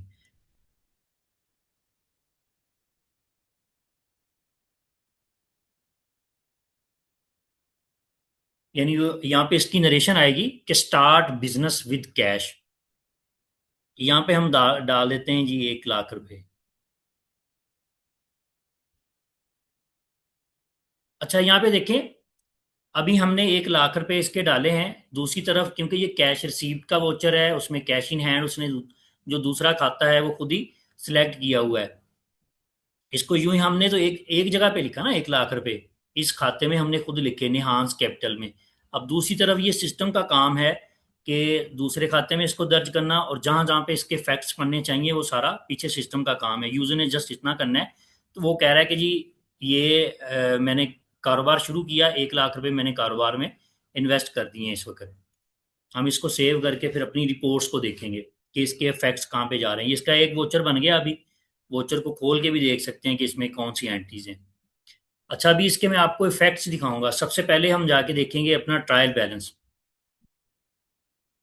ये देखें, अभी ये इसमें बिल्कुल जीरो है, सारे बैलेंसेस जीरो जीरो नजर आ रहे हैं। इसकी ये ओपनिंग बैलेंसेस हैं। किसी भी तारीख को जब आप सिलेक्ट करते हैं तो उससे पहले बताता है कि ये तमाम खातों में कितने कितने बैलेंस डेबिट और कितने कितने क्रेडिट पड़े हुए थे। फिर पीरियड एक्टिविटी, फिर वो बताता है कि यहाँ पे जो आपने पीरियड सेलेक्ट किया होगा उस पीरियड के दौरान इन खातों में, इन रजिस्टर्स में कितनी कितनी अमाउंट जो डेबिट हुई है, कितनी क्रेडिट हुई है। फिर इन दोनों का ओपनिंग और पीरियड एक्टिविटी का प्लस माइनस लेके आगे आपको क्लोजिंग बैलेंस बता रहा होता है। अच्छा, इसको 6 कॉलम, यहाँ पे टाइटल भी आ रहा होगा, 6 कॉलम ट्रायल बैलेंस है। ये सिर्फ 2 कॉलम भी हो सकता है। इसके ये पहले वाले जो 4 कॉलम है ये मौजूद ही ना हो, ये ऑटोमेटिकली आपको सिर्फ क्लोजिंग बैलेंस ही बता रहा हो कि इस वक्त इस खाते के अंदर कितना डेबिट है, कितना क्रेडिट है। लेकिन ये 6 कॉलम है, इसके फायदे अपने होते हैं। इसको हम रिफ्रेश करेंगे तो यहाँ पे अभी अमाउंट्स आ जाएंगी। यहाँ देखिएगा, आपको ये पीरियड एक्टिविटी जो है इसके 2 खातों में बैलेंस नजर आ रहा होगा। एक तरफ 1 लाख, दूसरी तरफ भी 1 लाख। हालांकि हमने तो सिर्फ वोचर सेव किया था 1 लाख रुपए का कि हमने कारोबार शुरू कर दिया। तो जैसे मैंने आपको रूल बताया था कि डबल एंट्री के अंदर हमेशा आपका डेबिट और क्रेडिट का खाता बराबर होना चाहिए। ये पीरियड एक्टिविटी में आप देखें कि एक तरफ डेबिट और एक तरफ क्रेडिट, ये दोनों आपके बराबर हैं और ये एक्यूरेसी है। नीचे आपको वो बता भी रहा है कि सिस्टम अकाउंट्स आर बैलेंस्ड, ये एक्यूरेट है, आपकी एंट्री एक्यूरेट है। अब इसमें आपको मैं इफेक्ट्स बताता हूँ कि यूं ही आपने कारोबार स्टार्ट किया, आपने रिकॉर्ड किया कि मेरे पास 1 लाख रुपया मैं अपने कारोबार में लगा रहा हूँ। तो वो जैसे मैंने जिक्र किया कि यूं ही आप पैसा लाते हैं, अशिया लाते हैं, आप व्हीकल लेके आएंगे, वो सारी बिजनेस के अंदर आप इक्विटी में स्टैंड करेंगे, जो कि बेसिकली बिजनेस की एक लाइबिलिटी होती है। अब इक्विटी और लाइबिलिटी को अलग अलग हम क्यों रखते हैं कि इक्विटी से मुराद वो है, या कैपिटल या इन्वेस्टमेंट या सरमाया जो भी कह लें, उससे मुराद वो है कि वो चीज़ें, वो पैसा या वो असासे जो आपने अपने पास से अपने बिजनेस में डाले हुए हैं। और लाइबिलिटी से मुराद ये है कि जो लोगों का पैसा आपके बिजनेस में लगा हुआ है, वो सप्लायर्स का, आम तौर पे कारोबार के अंदर सप्लायर्स का उधार होता है जो हमने देना होता है, उनसे हमने अशिया खरीदी होती हैं और सप्लायर्स को पैसे देने वाले होते हैं। तो इसलिए वो लाइबिलिटी होती है। उसको हम कैसे सेटल करते हैं वो भी मैं आपको दिखाता हूँ। अभी यहाँ पे देखिएगा, हम ये सारा इसने ना इसको किया हुआ है, कह लें कि क्लोज। इसको हम एक्सपेंड करके फिर देखेंगे कि ये 1 लाख रुपया कहाँ पे पड़ा है, ये 1 लाख कहाँ पे पड़ा है। अभी यहाँ पे ये कह रहा है कि आपके कैश एंड बैंक का जो हेड है उसमें 1 लाख रुपया पड़ा है। कहाँ पे पड़ा है भाई, वो दिखाओ। तो वो बता रहा है कि कैश इन हैंड में आपके पास 1 लाख रुपए पड़े हुए हैं। अभी जैसे हमने जिक्र किया था, कोई मुझे बताएगा कि ये कैश इन हैंड का, मैं यहाँ से जो है वो खाता खोल के देखूंगा तो ये एंट्री जो है ये कैश इन हैंड की डेबिट साइड पे पड़ी होगी या क्रेडिट साइड पे, कोई बताएगा? नहीं समझी बात, हाँ जी, नहीं समझी आपकी बात की, क्या कह रहे हैं आप? मैं कह रहा हूँ कि जैसे मैंने जिक्र किया था कि हर जो खाता होता है, जो अकाउंट होता है या लेजर होता है, किसी अकाउंट की तफसील कह लें या खाता कह लें या लेजर कह लें, वो एक ही चीज़ है। जैसे हमने जिक्र किया था कि हमारे पास जो असासाजात होते हैं उनके अंदर जब इंक्रीज होती है तो उनकी मैंने जिक्र किया था कि जो 2 साइड्स होती हैं, डेबिट वाली या क्रेडिट वाली, तो उनमें बैलेंस, जब असासाजात में इजाफा होता है तो बैलेंस जो है वो किस साइड पे जाता है। अभी जैसे कि हमने कारोबार स्टार्ट किया, 1 लाख रुपए हम लेके आए अपने कारोबार में, जो कि हमारे पास नगद पड़ा हुआ है, उसको हमने नगद कैश इन हैंड के अकाउंट में डाला है। दूसरी तरफ हमारी जो इक्विटी है, जो कि बिजनेस की असल में लाइबिलिटी ही है, उसके अंदर 1 लाख रुपया यहाँ पे देखें आप रिकॉर्ड हो गया। समझ आई? ये एक क्रेडिट साइड पे डेबिट में क्या बैलेंस, ये क्रेडिट की साइड है, ये सारा कॉलम जो है ये क्रेडिट साइड है, ये डेबिट साइड है। एक तरफ डेबिट साइड में 1 लाख रुपया गया, दूसरी तरफ जो है वो क्रेडिट साइड में गया है। क्रेडिट में। तो ठीक है जी। अभी यहाँ पे मुझे आप बताएं कि ये जो कैश इन हैंड है इसका मैं लेजर ओपन करता हूँ, खाता ओपन करता हूँ, तो ये 1 लाख रुपए उसकी कौन सी साइड पे होने चाहिए, डेबिट पे या क्रेडिट साइड पे? इसकी डेबिट पे होनी चाहिए ना? डेबिट पे होने चाहिए जी, बिल्कुल आपने सही बताया। अभी देखें इसका, हम खाता खोल के देखें, ये लेजर है। जैसे कह लें कि आपने एसेट्स का रजिस्टर उठाया और आपने एसेट के रजिस्टर को जाके देखा कि यहाँ पे कैश का खाता है, जो वर्क मैंने कैश के लिए मुख्तस किए हुए हैं उसमें क्या इफेक्ट है। तो वो आपका खाता कह रहा है कि कैश, ये देखिए नरेशन भी आ रही है, स्टार्ट बिजनेस विद कैश, और उसके डेबिट वाली जो साइड है वहां पे आपने 1 लाख रुपए की एंट्री की हुई है, जो कि इसका क्लोजिंग बैलेंस भी, रनिंग बैलेंस जो आगे जाके आपको डेबिट ही बता रहा है। ठीक हो गया। अब दूसरी साइड पे सही है। जब मैंने जैसे जिक्र किया था कि एसेट्स और जो एक्सपेंसेस हैं इनके अंदर जब भी इजाफा होगा तो वो डेबिट साइड पे जाएगा, जब कमी तो क्रेडिट। इसके अलावा लाइबिलिटी, इक्विटी, इनकम के जितने भी खाते हैं उनके अंदर जब इजाफा होगा तो बैलेंस जो है वो क्रेडिट साइड पे जाएगा। अभी ये हमारा इक्विटी का खाता है, इसके अंदर वो कह रहा है कि ओपनिंग एडजस्टमेंट है, एक हेड है, उसके अंदर मजीद उसकी आगे क्लासिफिकेशन है, उसमें निहांस कैपिटल है। तो उसकी जाके देखें साइड कौन सी है, उसकी क्रेडिट साइड पे बैलेंस लिखा गया है। ठीक हो गया जी। सही हो गया। हाँ, यहाँ तक मेरा ख्याल है कि कुछ चीज़ें क्लियर होना चाहिए। ठीक है जी। इसमें आपने सॉफ्टवेयर को इस तरह बनाया होगा कि यूज़र एक जगह पे सिंगल एंट्री ही करेगा, लेकिन उसका दूसरा इफेक्ट वो सिस्टम खुद हैंडल करेगा। अच्छा, यहाँ पे जैसे मैंने जिक्र किया कि बिजनेस के शुरू में उस बंदे ने कहा जी मेरे पास 1 लाख रुपए हैं, उसने 1 लाख रुपए रिकॉर्ड किए। अब वो कह रहा है कि मेरे पास कुछ स्टॉक भी पड़ा हुआ है। तो स्टॉक भी बेसिकली हमारा असासा ही होता है, लेकिन वो करंट असासा होता है, कैश की तरह ही है। जैसे कि हम स्टॉक को किसी भी वक्त बेच के उसको कैश में कन्वर्ट कर सकते हैं, तो इसलिए उसको भी हम करंट एसेट में ही रखते हैं। अब स्टॉक जो है उसका भी ओपनिंग स्टॉक हमने सिस्टम में डालना होता है। तो वो भी जब हम स्टॉक डालेंगे तो एक तरफ इक्विटी के अंदर जाएगा और दूसरी तरफ हमारे पास असासा में जाएगा, क्योंकि हमारा असासा भी बनेगा और दूसरी तरफ इक्विटी जो कि कारोबार की लाइबिलिटी भी बनेगी। अच्छा, मैं यहाँ आपको बैलेंस शीट भी पहले दिखाता हूँ कि जो हमारी बैलेंस शीट होगी वो भी हमारे पास, देखें अभी ये खाली है, इसको रिफ्रेश करूंगा तो इसकी दो साइड्स होती हैं, टोटल एसेट्स देखिएगा और आगे टोटल लाइबिलिटीज एंड इक्विटी। जैसे मैंने जिक्र किया था कि लाइबिलिटी और इक्विटी जो होती हैं ये दोनों सेम ही है, बस इसकी क्लासिफिकेशन है कि इक्विटी आपका वो सरमाया जो आपने अपने पास से लगाया हुआ है, लाइबिलिटीज वो हैं जो दूसरे लोगों का सरमाया आपके बिजनेस में लगा हुआ है। अब इक्विटी प्लस लाइबिलिटी, इनका जो भी बैलेंस होगा उसको एसेट्स के बराबर होना चाहिए, इक्वल होना चाहिए। अगर ये आउट है तो इसका मतलब आपकी काउंटिंग, आपका सॉफ्टवेयर, आपका निज़ाम ठीक नहीं है। अभी हमने जस्ट एक ही एंट्री की है तो उसका बैलेंस यहाँ पे यूं इसको रिफ्रेश करेंगे तो वो शो होना चाहिए।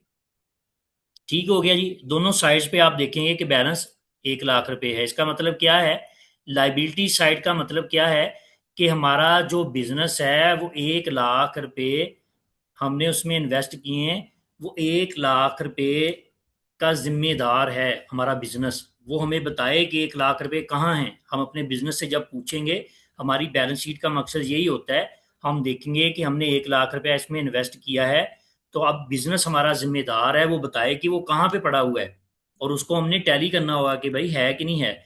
अब ये क्या कह रहा है, ये कह रहा है यहाँ पे ओपनिंग एडजस्टमेंट में जाके वो कह रहा है कि ये अपनी आपकी ओपनिंग एडजस्टमेंट्स के खाते हैं, उसमें जो एक आपका खाता है निहांस कैपिटल, इसका मतलब ये नेट अमाउंट आपने इन्वेस्ट की हुई है, इसमें 1 लाख रुपया आपका पड़ा हुआ है। आप कहते हैं ठीक है, ये मेरे बिजनेस में 1 लाख रुपया मैंने इन्वेस्ट किया है।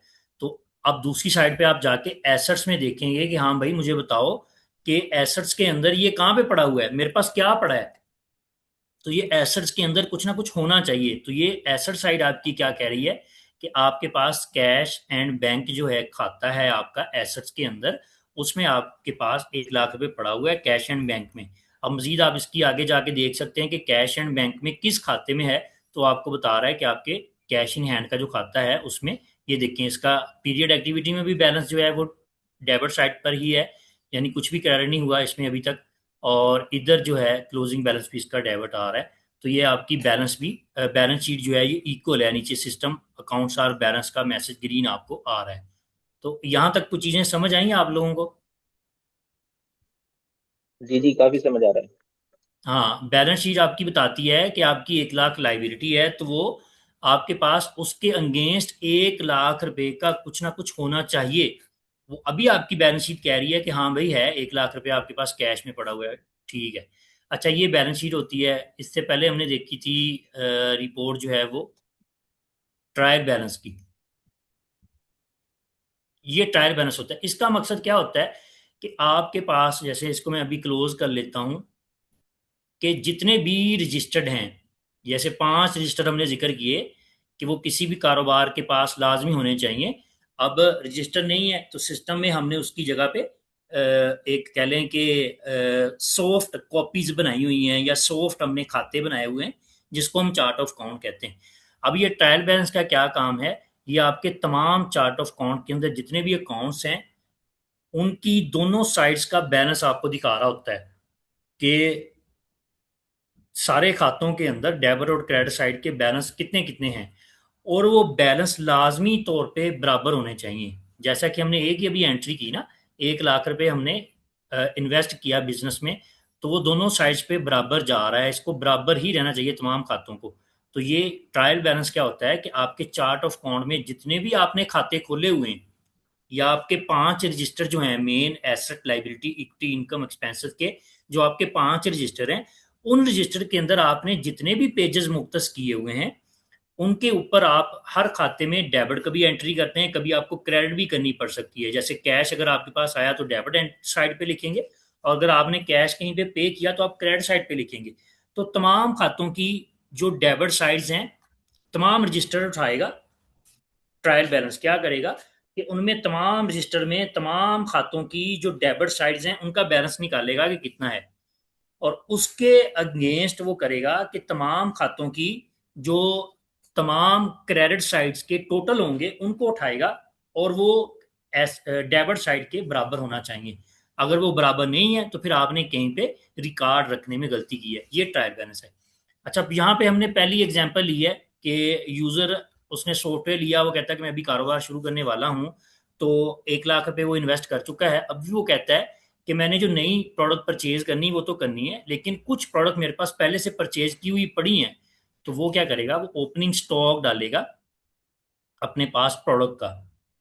वो कहाँ से हम डालते हैं वो अच्छा, ये निज़ाम हर कोई अलग तरीके से बना सकता है, लेकिन पीछे जो काउंटिंग जो रूल्स होते हैं वो सेम ही होते हैं। अच्छा, यहाँ पे मेरे पास मुख्तलिफ प्रोडक्ट्स जो है ना वो पहले से सेव हैं, वो पड़ी हुई हैं। तो इसमें अब जो है हम किसी प्रोडक्ट में जाके ओपनिंग स्टॉक डालेंगे, तो फिर उसके फैक्ट्स मैं आपको दिखाऊंगा। अभी यहाँ पे इसका थोड़ा सा मुझे क्लियर करने पड़ेंगे पुराने जो खाते हैं।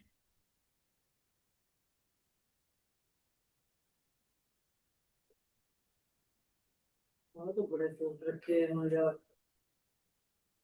उधर पट्टे आ जाना है।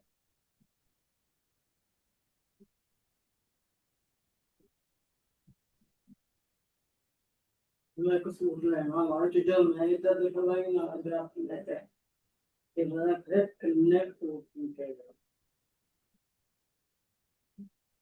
और किसी काम का अच्छा, नहीं मेरी बात की समझ आ रही है ना? ये आप लोगों को ऐसे ना हो कि फिर हमारा वक्त ही ज़ाया हो आप लोगों का, बात ही ना समझ समझ में आ पा रहा हूँ मैं।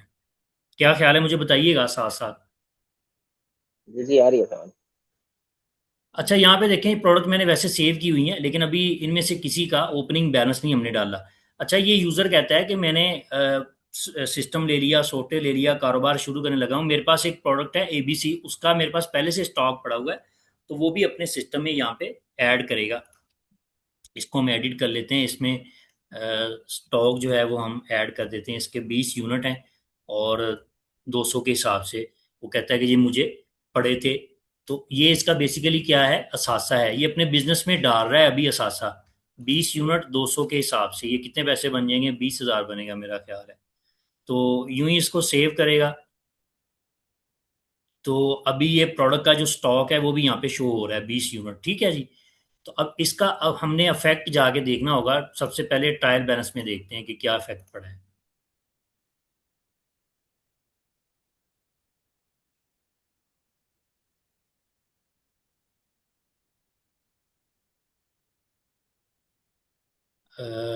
ये 4,000 रुपये बने हैं।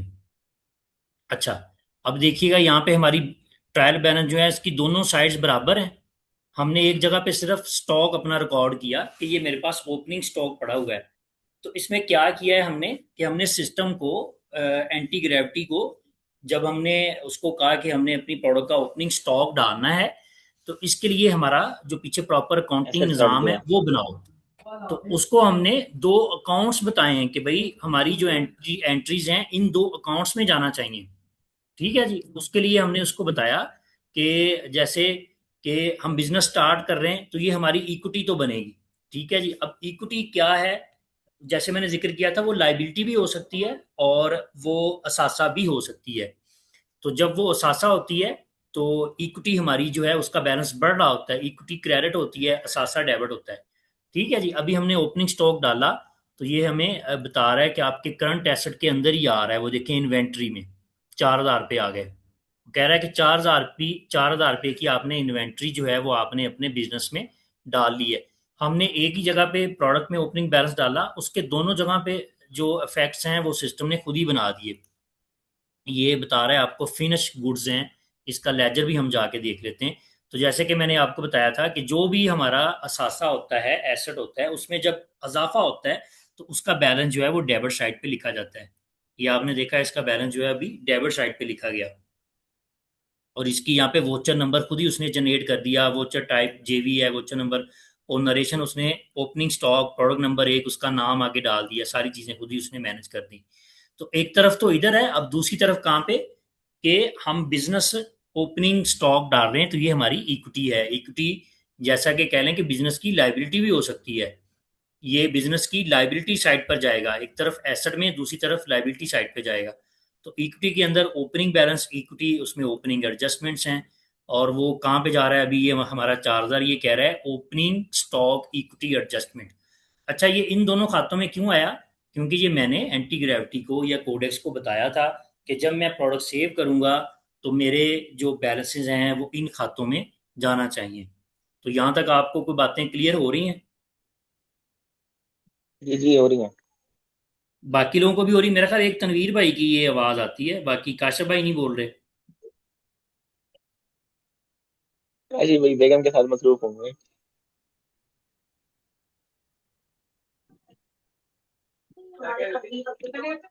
निहाल भाई कौन साथ कौन साथ लोग? सवाल भी करते जाएं, पता चल जाएगा किसको मैं कितनी इसलिए समझ थोड़ी आ देर के रही है। बाद पूछता हूँ कि आप लोगों को समझ आ रही है कि नहीं, फिर ऐसा ना हो कि आपका वक्त ही मैं ज़ाया करूँ। समझ आनी चाहिए, फिर ही आगे बढ़ना चाहिए।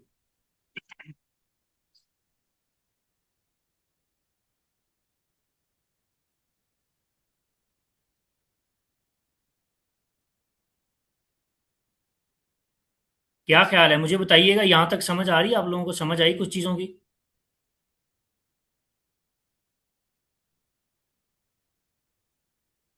जी भाई समझ आइए, आप इसको प्रैक्टिकली अब चाहे स्कूल मैनेजमेंट सिस्टम के हवाले से थोड़ा करके बता दें ताकि चीजें मजीद क्लियर हो जाएं।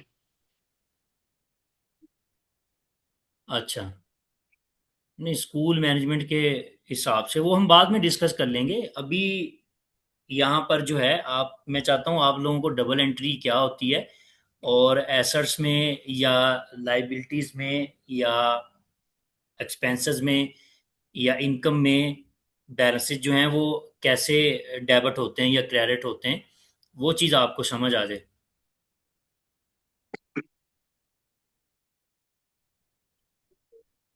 क्या ख्याल है, फिर मैं आगे बढ़ूँ? अच्छा, जैसे आपने ये बताया कि एक चीज डेबिट हो रही है तो दूसरी हमें एंटी ग्रेविटी को खुद बताना पड़ेगा कि ये चीज उसको क्रेडिट करे।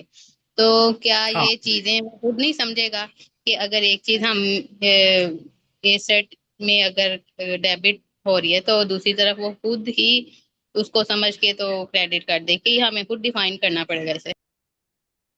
नहीं, उसको पता होगा, उसको पता होगा, आपको भी पता होना चाहिए, उसको भी पता होता है। उसके लिए सिंपल ये है कि आप चार्ट ऑफ अकाउंट आपने पहले से मरतब किया हो, तो आप जस्ट जैसे ये ओपनिंग बैलेंस वाला मामला है ना प्रोडक्ट का, तो या कोई भी और मामला है, तो आप उसको जस्ट चार्ट ऑफ अकाउंट अपना सेंड करें, स्क्रीनशॉट सेंड कर दें, फिर उसे कहें कि मुझे बता दे, या इसमें से देख के मुझे बताए, या इसमें से खुद ही देख ले कि किन दो खातों के अंदर जो है इस बैलेंस को जाना चाहिए, दोनों साइड्स पे।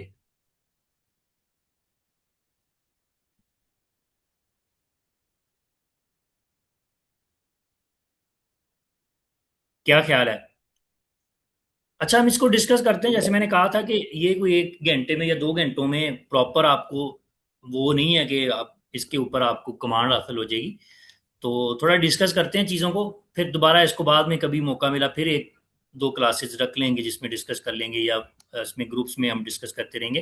बुनियादी तौर पे जैसे हमने कहा ना कि हमें ये जो 5 रजिस्टर हैं या 5 खाते हैं, या इनके अंदर हमने जो आगे अकाउंट्स ओपन किए होंगे, या जैसे कह लें कि हमने वर्क ओपन किए हुए होंगे, तो इसकी हमें समझ आ जाए कि किस वक्त किस खाते को हमने डेबिट करना है, किस वक्त किसको क्रेडिट करना है। तो फिर बाकी आगे सारी जो चीज़ें हम खुद मैनेज करवा लेंगे एंटी ग्रेविटी को बता के, वो मसला नहीं है।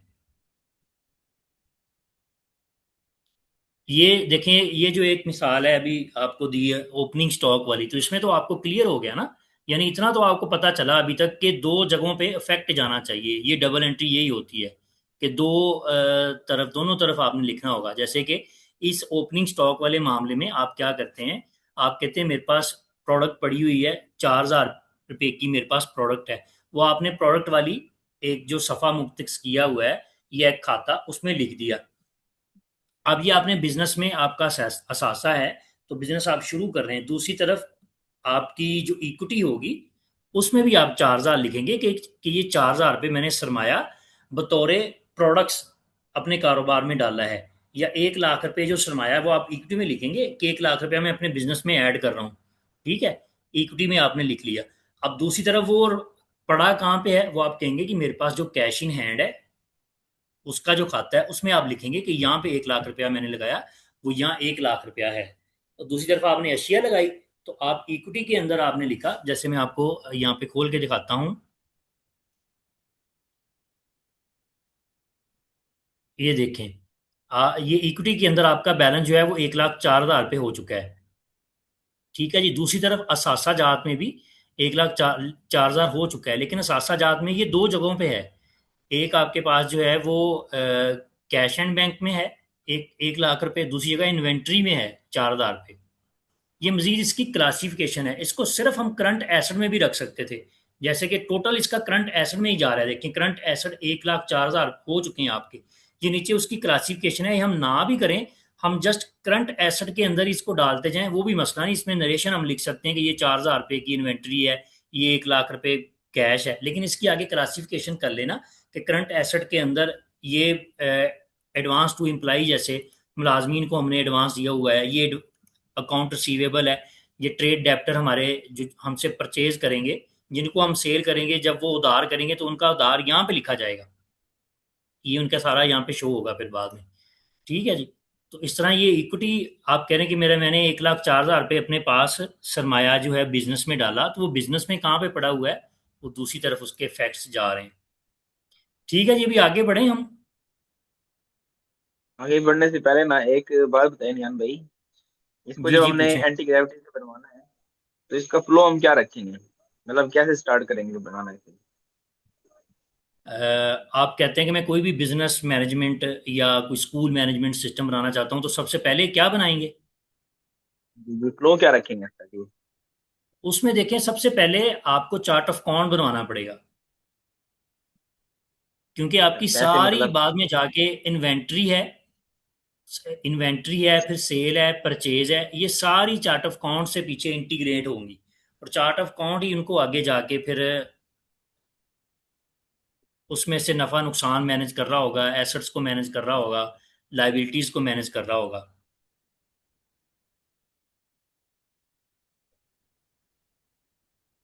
सही है। समझ आ रही? समझ तो नहीं।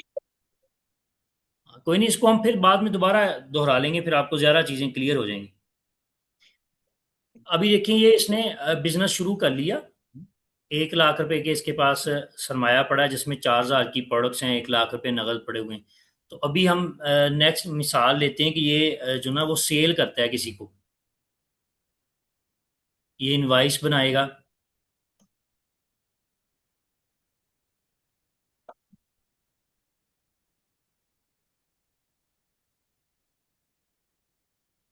कहते हैं कि तलहा किराना स्टोर है, उसको मैं एक ही प्रोडक्ट है जो यहाँ पे मैंने निज़ाम ये बनाया हुआ है, जो नहीं होगी प्रोडक्ट, स्टॉक नहीं होगा, वो हम सेल आउट ही नहीं कर सकते।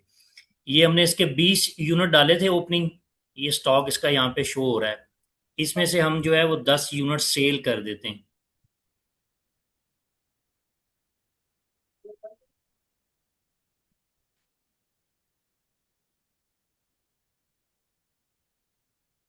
ये प्राइमरी और सेकेंडरी प्राइस क्या चीज है?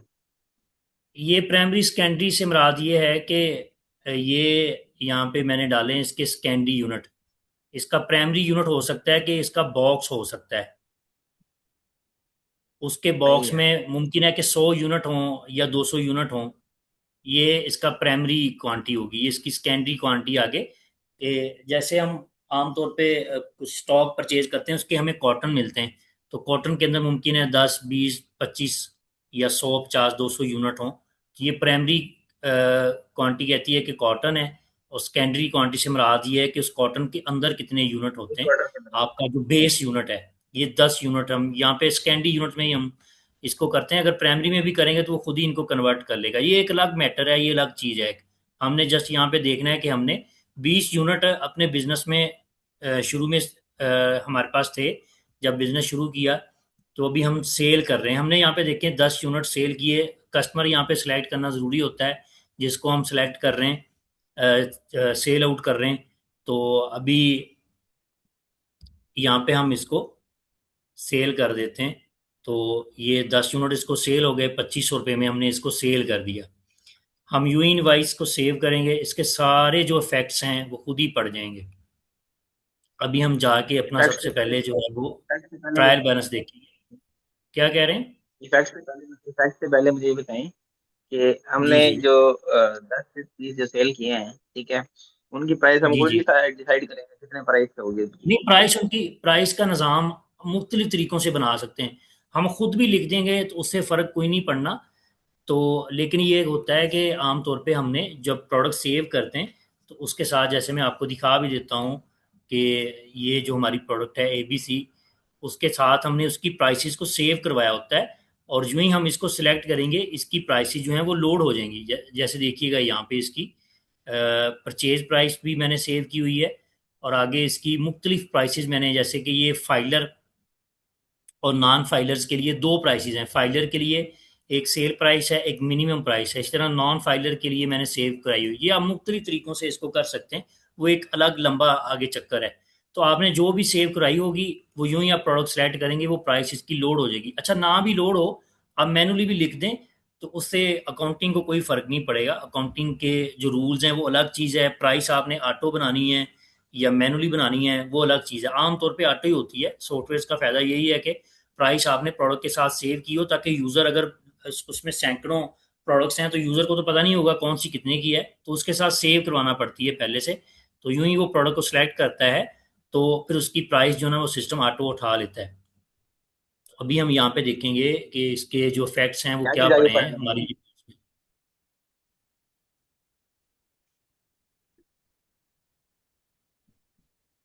अच्छा, ये हमारी ना उधार सेल थी। जैसे मैंने शुरू जब की थी बात, तो हमने कहा था कि अगर अब्दुल्ला को हमने 500 रुपये का कुछ सेल किया तो अब्दुल्ला के खाते में जाके हमने 500 रुपये लिखने हैं, दूसरी तरफ सेल में लिखने हैं। तो अब यही यहाँ पे हुआ होगा, डबल एंट्री खुद ही हो जाती है। हमने इनवाइस बनाई, उसमें हमने एक कस्टमर सेलेक्ट कर दिया, प्रोडक्ट डाली, 2500 रुपये की हमने सेल की। तो अब यहाँ पे देखें दो चीज़ें हुई हैं। एक तो हमारा रेवेन्यू जनरेट हो गया, सेल हो गई, तो उसको, सेल्स को इनकम के अंदर ही जाना चाहिए। जैसे कि अभी यहाँ पे मेरा ख्याल है कि हमारा पूछ रही थी कि जी हमें कैसे पता चलेगा, या हम जो है इसको कोडेक्स को या एंटी ग्रेविटी को खुद बताएंगे। तो एंटी ग्रेविटी को सारा ही पता है, अकाउंट्स को वो प्रॉपर ही जानता है, तो वो खुद कर लेगा। अगर आपके पास पहले से चार्ट ऑफ अकाउंट बना हुआ होगा तो खुद कर लेगा, नहीं बना होगा तो आप उसको कहें कि चार्ट ऑफ अकाउंट बना दे, और उसमें मेरी इनवाइस के वक्त कौन कौन से अकाउंट्स जो हैं वो यूज़ होना चाहिए उनको इंटीग्रेट करवा दे, वो करवा देगा। लेकिन अगर आपको पता हो तो फिर ये आपके लिए आसानी है। जैसे अक्सर हम बात करते हैं कि अगर एक चैट जीपीटी से डॉक्टर ने मेडिकल के हवाले से हेल्प लेनी है तो वो अच्छे तरीके से ले सकता है, क्योंकि उसको कुछ चीज़ों का पहले से पता होगा। और मज़ीद वो चैट जीपीटी एआई वगैरह से अच्छे तरीके से हेल्प ले सकता है। चे जाए कि उस बंदे के जिसको मेडिकल का सिरे से नहीं पता, तो चैट जीपीटी से कुछ पूछे, चैट जीपीटी उसको बता भी दे, तो अब उसको आगे उसकी प्रॉपर ना तो समझ आएगी, ना वो ये पकड़ सकेगा कि चैट जीपीटी कहीं गलत तो नहीं जा रहा। तो इस तरह अगर आपको कुछ ना कुछ नॉलेज है मज़ीद, आप चैट जीपीटी वगैरह से हेल्प लेके अपना एक मैनेजमेंट सिस्टम जो है वो बनवा सकते हैं। तो इसमें जैसे मैंने आपको क्लियर किया ना शुरू में, ये जो हमारी ये चीज़ें हैं यही बुनियाद हैं। हमें पता होना चाहिए कि जब सेल होती है तो वो क्या है, तो वो हमारा रेवेन्यू है, उसको रेवेन्यू के अंदर जाना चाहिए। और जो हमारे डेप्टर्स होते हैं जिनसे हमने पैसे लेने होते हैं वो क्या हैं, वो एसेट हैं, उनको एसेट में जाना चाहिए। ठीक है जी। अभी यहाँ पे हम देखेंगे कि हमने एक उधार सेल की है, तो उसके जो 2500 रुपये का फिगर है वो कहाँ कहाँ पे जा रहा है, दो जगहों पे जाएगा। दोनों जगहों का हमें पता होना चाहिए कि उसने कहाँ पे जाना है। पहले हम देखेंगे पहले हम देखेंगे सेल्स में। देखें, हमारे पास इनकम है, सेल्स रेवेन्यू है, उसमें सेल्स है। तो अब ये हमारे पास खाता है प्रोडक्ट सेल का। इसमें देखिए बैलेंस यहाँ पे शो हो रहा है आप लोगों को 2500 रुपये। जी हो रहा है। हाँ, अब इसका हम यहाँ ये लेजर खोलता है, यहाँ से इसका ये लेजर खोलता है।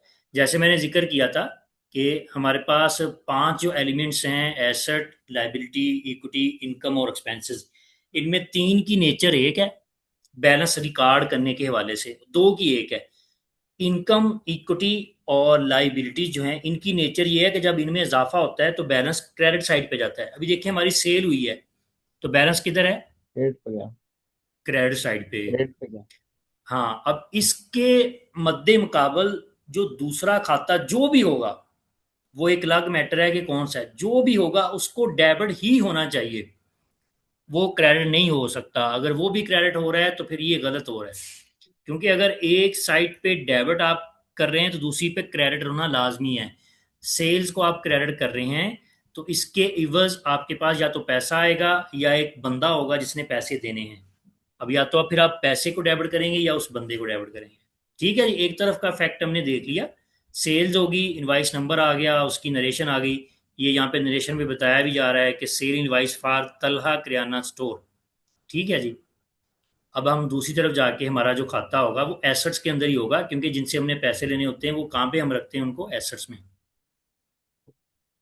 एसेट्स में हम देखेंगे करंट एसेट में, क्योंकि ये जिनसे हमने पैसे लेने हैं वो करंट एसेट हैं, ये कोई फिक्स्ड एसेट नहीं है।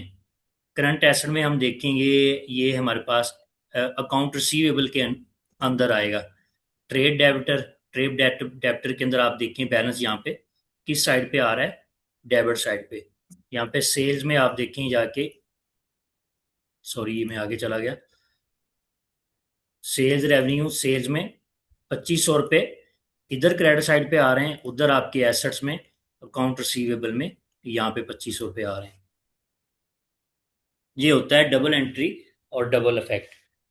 तो ये हमें बनाना पड़ता है अपने सिस्टम के अंदर, लेकिन इसकी पहले हमें लॉजिक्स वो पता होनी चाहिए। वो हम फिर बार बार डिस्कस कर लेंगे, वो प्रॉब्लम नहीं है। तो अभी देखें यहाँ पे ये ट्रेड डेबिटर जनरल, ये हमारे वो ट्रेड डेबिटर जिनको हमने सामान फरोख्त किया होगा, ये वो वाले लोग हैं। ठीक हो गया। ठीक हो गया भाई।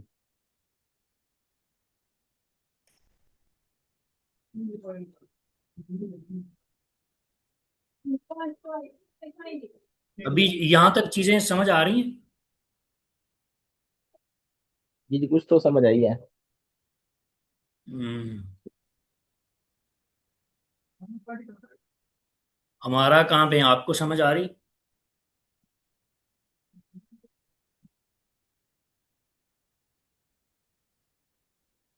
चलें, एक दो और मैं मिसालें देता हूँ। जैसा कि हमने ये सेल किया स्टॉक, फिर हमें परचेज भी करना पड़ता है।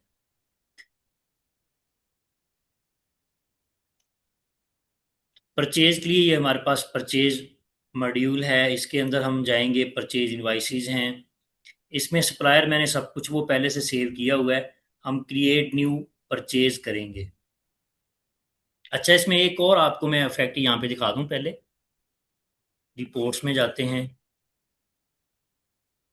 अच्छा, ये निज़ाम होता है कि यूं ही आप सेल करते हैं ना, आपकी जो इन्वेंट्री होती है वो कम हो जाती है। ट्रायल बैलेंस में हम जाएंगे तो यहाँ पे एसेट्स में देखें आप, आपके पास इन्वेंट्री पहले पड़ी थी 4,000 रुपये की। यहाँ पे देखिएगा, अब इसका लेजर हम खाता देखते हैं। ठीक है जी, ओपनिंग बैलेंस था हमारे पास, हमने 20 यूनिट डाले थे जो कि 4,000 रुपये के थे। अब 10 यूनिट इसमें से निकल चुके हैं जो कि 2,000 के हैं। अब जब इसमें ये हमारा एसेट है, इसके अंदर जब स्टॉक आया, इजाफा हुआ, तो डेबिट साइड पे बैलेंस लिखा, और जब इसमें से स्टॉक कम हुआ, कमी हो गई, तो क्रेडिट साइड पे लिखा, क्रेडिट साइड पे उसको लिखा है। तो अब ये रनिंग बैलेंस जो होता है, जो इन दोनों का डिफरेंस लेके चल रहा होता है, तो अभी देखें ये हमारा खाता जो है 2,000 रुपये रनिंग बैलेंस इसका डेबिट शो कर रहा है, क्योंकि डेबिट का फिगर बड़ा था। अब इस 4,000 में से इसने इसको मिला करके तो 2,000 रुपये डेबिट बैलेंस आपका बता रहा है। समझ आ रही इस चीज की?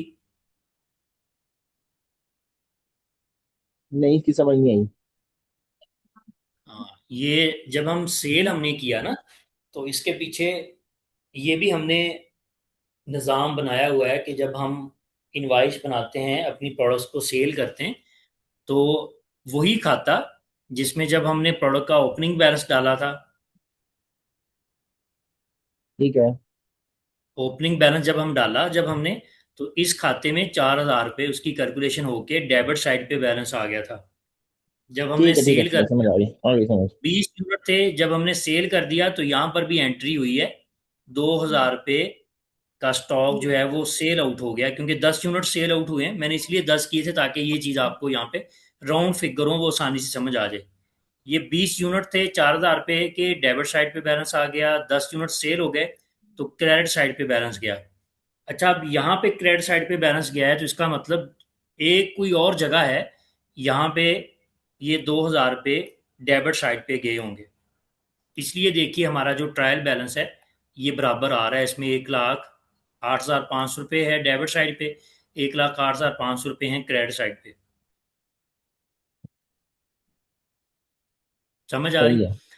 अभी जी जी। देखिए, इसने कहा कि यूं ही सेल हुई है, आपका जो एसेट था, इन्वेंट्री उसमें पड़ी थी, वो कम हो गई है। अब पीरियड एक्टिविटी में आप देखें, इसमें 4,000 रुपये डेबिट हुआ बैलेंस, 2,000 रुपये क्रेडिट हुआ। अब इसका क्लोजिंग बैलेंस देखें, 2,000 डेबिट रह गया बस। इसका मतलब आपकी इन्वेंट्री जो है वो अभी 2,000 रुपये यहाँ पे रह गई है। ठीक है, 2,000 रुपये की सेल होगी। अब जब यहाँ पे 2,000 रुपये आ गए ना क्रेडिट साइड पे, तो दूसरी साइड पर भी 2,000 रुपये की एंट्री जानी चाहिए। वो कहाँ पे जाती है?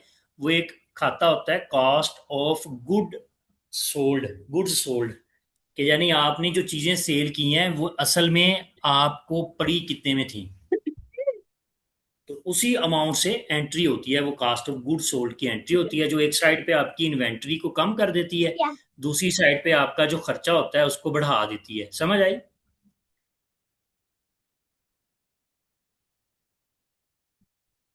जी जी। सही है, आप समझ आई है। दूसरी साइड पे ये हमारे पास देखें, कास्ट ऑफ गुड्स सोल्ड का जो खाता है, दूसरी साइड पे उसने उस तरफ में बैलेंस को जाके लिख दिया, और उस तरफ में आप देखें कि ये डेबिट साइड पे लिख रहा है।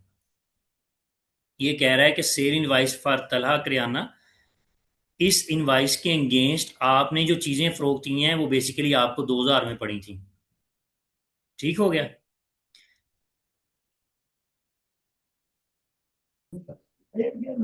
अब ये जो कास्ट ऑफ गुड्स सोल्ड की एंट्री होती है, ये एक निज़ाम है, बाज लोग इसको नहीं भी बनाते, लेकिन एक ईआरपी जो होता है, जो आपको आपका हर इनवाइस के ऊपर प्रॉफिट कैलकुलेट करके देता है, उसमें इसको बनाना पड़ता है। ये बेसिकली ये करता है कि जो आपने प्रोडक्ट सेल की, वो सिस्टम उसकी कॉस्ट प्राइस को खुद ही ढूंढता है, पीछे ये सारा निज़ाम बनाना पड़ता है, उसकी कॉस्ट प्राइस को खुद ही ढूंढता है, जो कि उसको पता है। जैसे कि 4,000 यूनिट यहाँ पे आप देखिएगा हमारे पास, 4,000 यूनिट जो है वो 4,000 में पड़ रहे हैं, तो 10 यूनिट इसका मतलब 2,000 में ही पड़ेंगे ना। वो 10 यूनिट की उसने कॉस्ट निकाली कि 2,000 है, उस 2,000 से उसने इन्वेंट्री को कम कर दिया, और दूसरी तरफ सामान बेचने का खाता जो है उसमें उसने डेबिट साइड से उसको बढ़ा दिया कि ये आपका इतना खर्चा हुआ है इस इनवाइस में, जो स्टॉक आपने बेचा है उसके अगेंस्ट।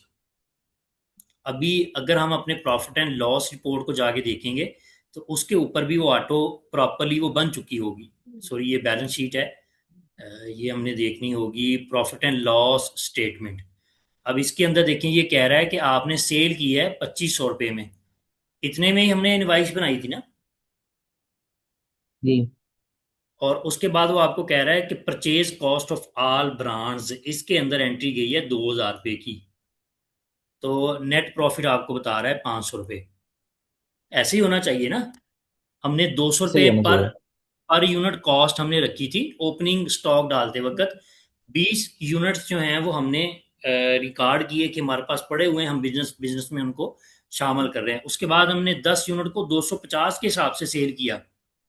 तो ये सिस्टम ने हमें ऑटोमेटिकली कैलकुलेशन करके बताई है कि आपकी जो सेल है वो 2500 रुपये की है, और उस सेल करने पे जो आपका खर्चा है वो अभी तक सिर्फ यही है कि हमने जो सामान खरीदा था वो 2000 का है, सिर्फ वो 2000 ही खर्चा है। तो वो कह रहा है कि 2500 से 2000 रुपये मिना करने के बाद 500 रुपये आपका प्रॉफिट है।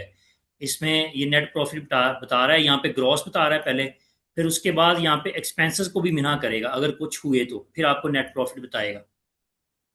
ठीक हो गया। ठीक हो गया। हाँ, अभी हम देखें मजीद परचेज करते हैं, स्टॉक परचेज करते हैं, हम उसी प्रोडक्ट को परचेज करेंगे दोबारा से। तो ये परचेज वोचर है, यहाँ पे जब हम आएंगे कोई भी सप्लायर हम देखेंगे जिससे वो माल लेते हैं, मेरा ख्याल वो नेशनल की ही आइटम थी। अच्छा, यही वाली आइटम थी एबीसी। इसके फिर जो हम कॉटन ही परचेज करेंगे, अब यहाँ पे डालेंगे तो कॉटन होगा, यहाँ पे हम इसके फिर से 10 यूनिट परचेज कर देते हैं। लेकिन ये इसकी कह रहा है कि प्राइस, इसकी परचेज प्राइस जो है वो 300 रुपये सेव है, लेकिन हम इसको 200 ही कर लेते हैं अभी, ताकि हमारी पहले वाला जो स्टॉक है उसी के साथ ये मैच रहे। अच्छा, हमने इसको परचेज कर लिया। इसमें सप्लायर कौन सा है? नेशनल फूड लिमिटेड एक कंपनी है जिससे हम ये परचेज करते हैं। हम इसको अभी सेव कर देते हैं इनवाइस को। इसके जो दोनों तरफ के फैक्ट्स हैं वो खुद ही मैनेज कर लेगा हमारा सिस्टम। उसके लिए हम सबसे पहले जाके देखेंगे ट्रायल बैलेंस को, रिपोर्ट्स में हम आएंगे, ट्रायल बैलेंस को देखेंगे। तो अब यहाँ पे हमने सिस्टम को बताया हुआ होगा कि जब परचेज होती है तो फिर कौन से जो अकाउंट्स हैं उनको आपने डेबिट और कौन से अकाउंट्स को क्रेडिट करना है वो हमें पहले से पता होना चाहिए। तो फिर हम एंटी ग्रेविटी को या जो भी हमारा एआई होगा उसको बता देंगे। तो उसमें ये होता है कि जब आप स्टॉक परचेज करते हैं तो आपके पास इन्वेंट्री आती है, जैसे पहले ओपनिंग इन्वेंट्री आई थी तो वो आपका एसेट था, एसेट में इजाफा हुआ था। तो अब भी ऐसे ही होना चाहिए, ऐसे ही है ना जी, अब भी ऐसे ही होना चाहिए, आपके जी एसेट जी, में ऐसे ही इजाफा होना होना चाहिए। चाहिए।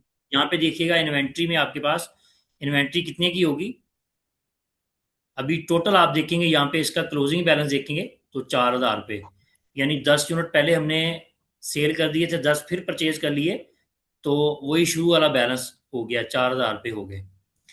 अब पहले जब हमने इन्वेंट्री ओपनिंग स्टॉक डाला था तो उसका मतलब ये था कि वो हमारे पास पड़ा हुआ है, उसने इक्विटी के अंदर एक अकाउंट को जाके फिल आउट किया था,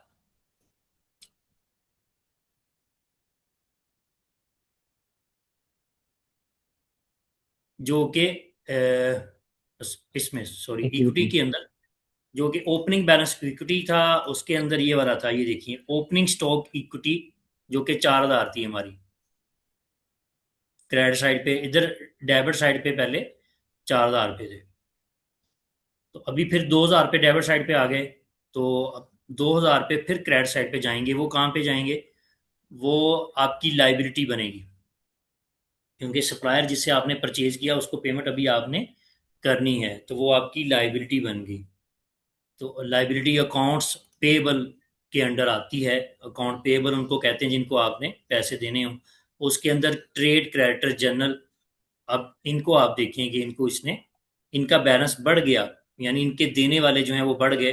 तो लाइबिलिटी इक्विटी और इनकम के अंदर जब बैलेंस बढ़ता है या इजाफा होता है तो वो क्रेडिट साइड पे उसको लिखा जाता है। इसमें देखें इसने इसको क्रेडिट साइड पे लिख दिया। इधर दूसरी जानब जो है इसने इसको इन्वेंट्री के अंदर ही रखा है, और इन्वेंट्री में इसने जाके आप देखेंगे तो डेबिट साइड पे लिखा होगा। ये देखें, ये परचेज इनवाइस कह रहा है, purchase stock from national food limited, 2000 रुपये इन्वेंट्री के अंदर इजाफा हुआ तो डेबिट साइड पे लिखा। जब इन्वेंट्री में कमी हो रही थी, हमारे एसेट हैं, एसेट्स में कमी हो रही थी, तो इसने इसको क्रेडिट साइड पे लिखा। ठीक हो गया जी। ठीक हो गया। हाँ, अभी देखें हमारे पास कैश कितना पड़ा हुआ है। यहाँ पे है कैश इन हैंड, ये है 1 लाख रुपए पड़े हुए हैं। और इसके अंदर एंट्री आप देखें, बैलेंस डेबिट साइड पे पड़ा हुआ है। क्यों? कि ये इसमें, ये हमारा एसेट है, एसेट में इजाफा हुआ था तो बैलेंस डेबिट साइड पे पड़ा था। अभी हम कहते हैं सप्लायर से माल तो परचेज कर लिया, चलो इसको पेमेंट कर देते हैं। ये ऐसे ही ना कहता है कि अपने पढ़ाई के चक्कर में मुझे लेट कर दिया। ये हमारे पास सप्लायर पेमेंट का एक मॉड्यूल है, ये एक पेज है।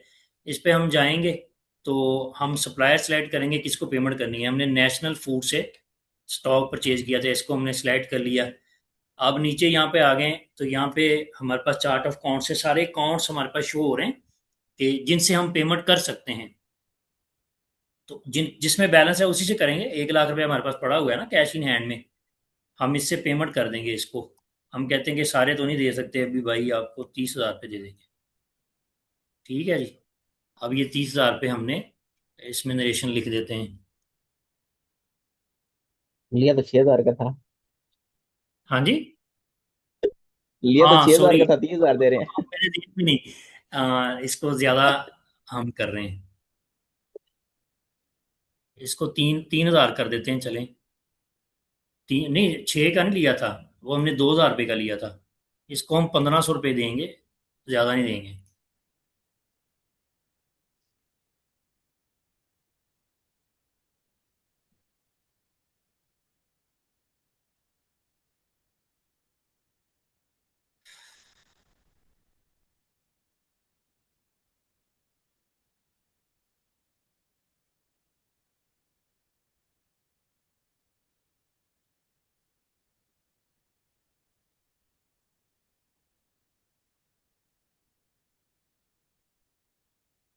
ठीक है जी, ये 1,500 रुपये इसको पे कर देते हैं।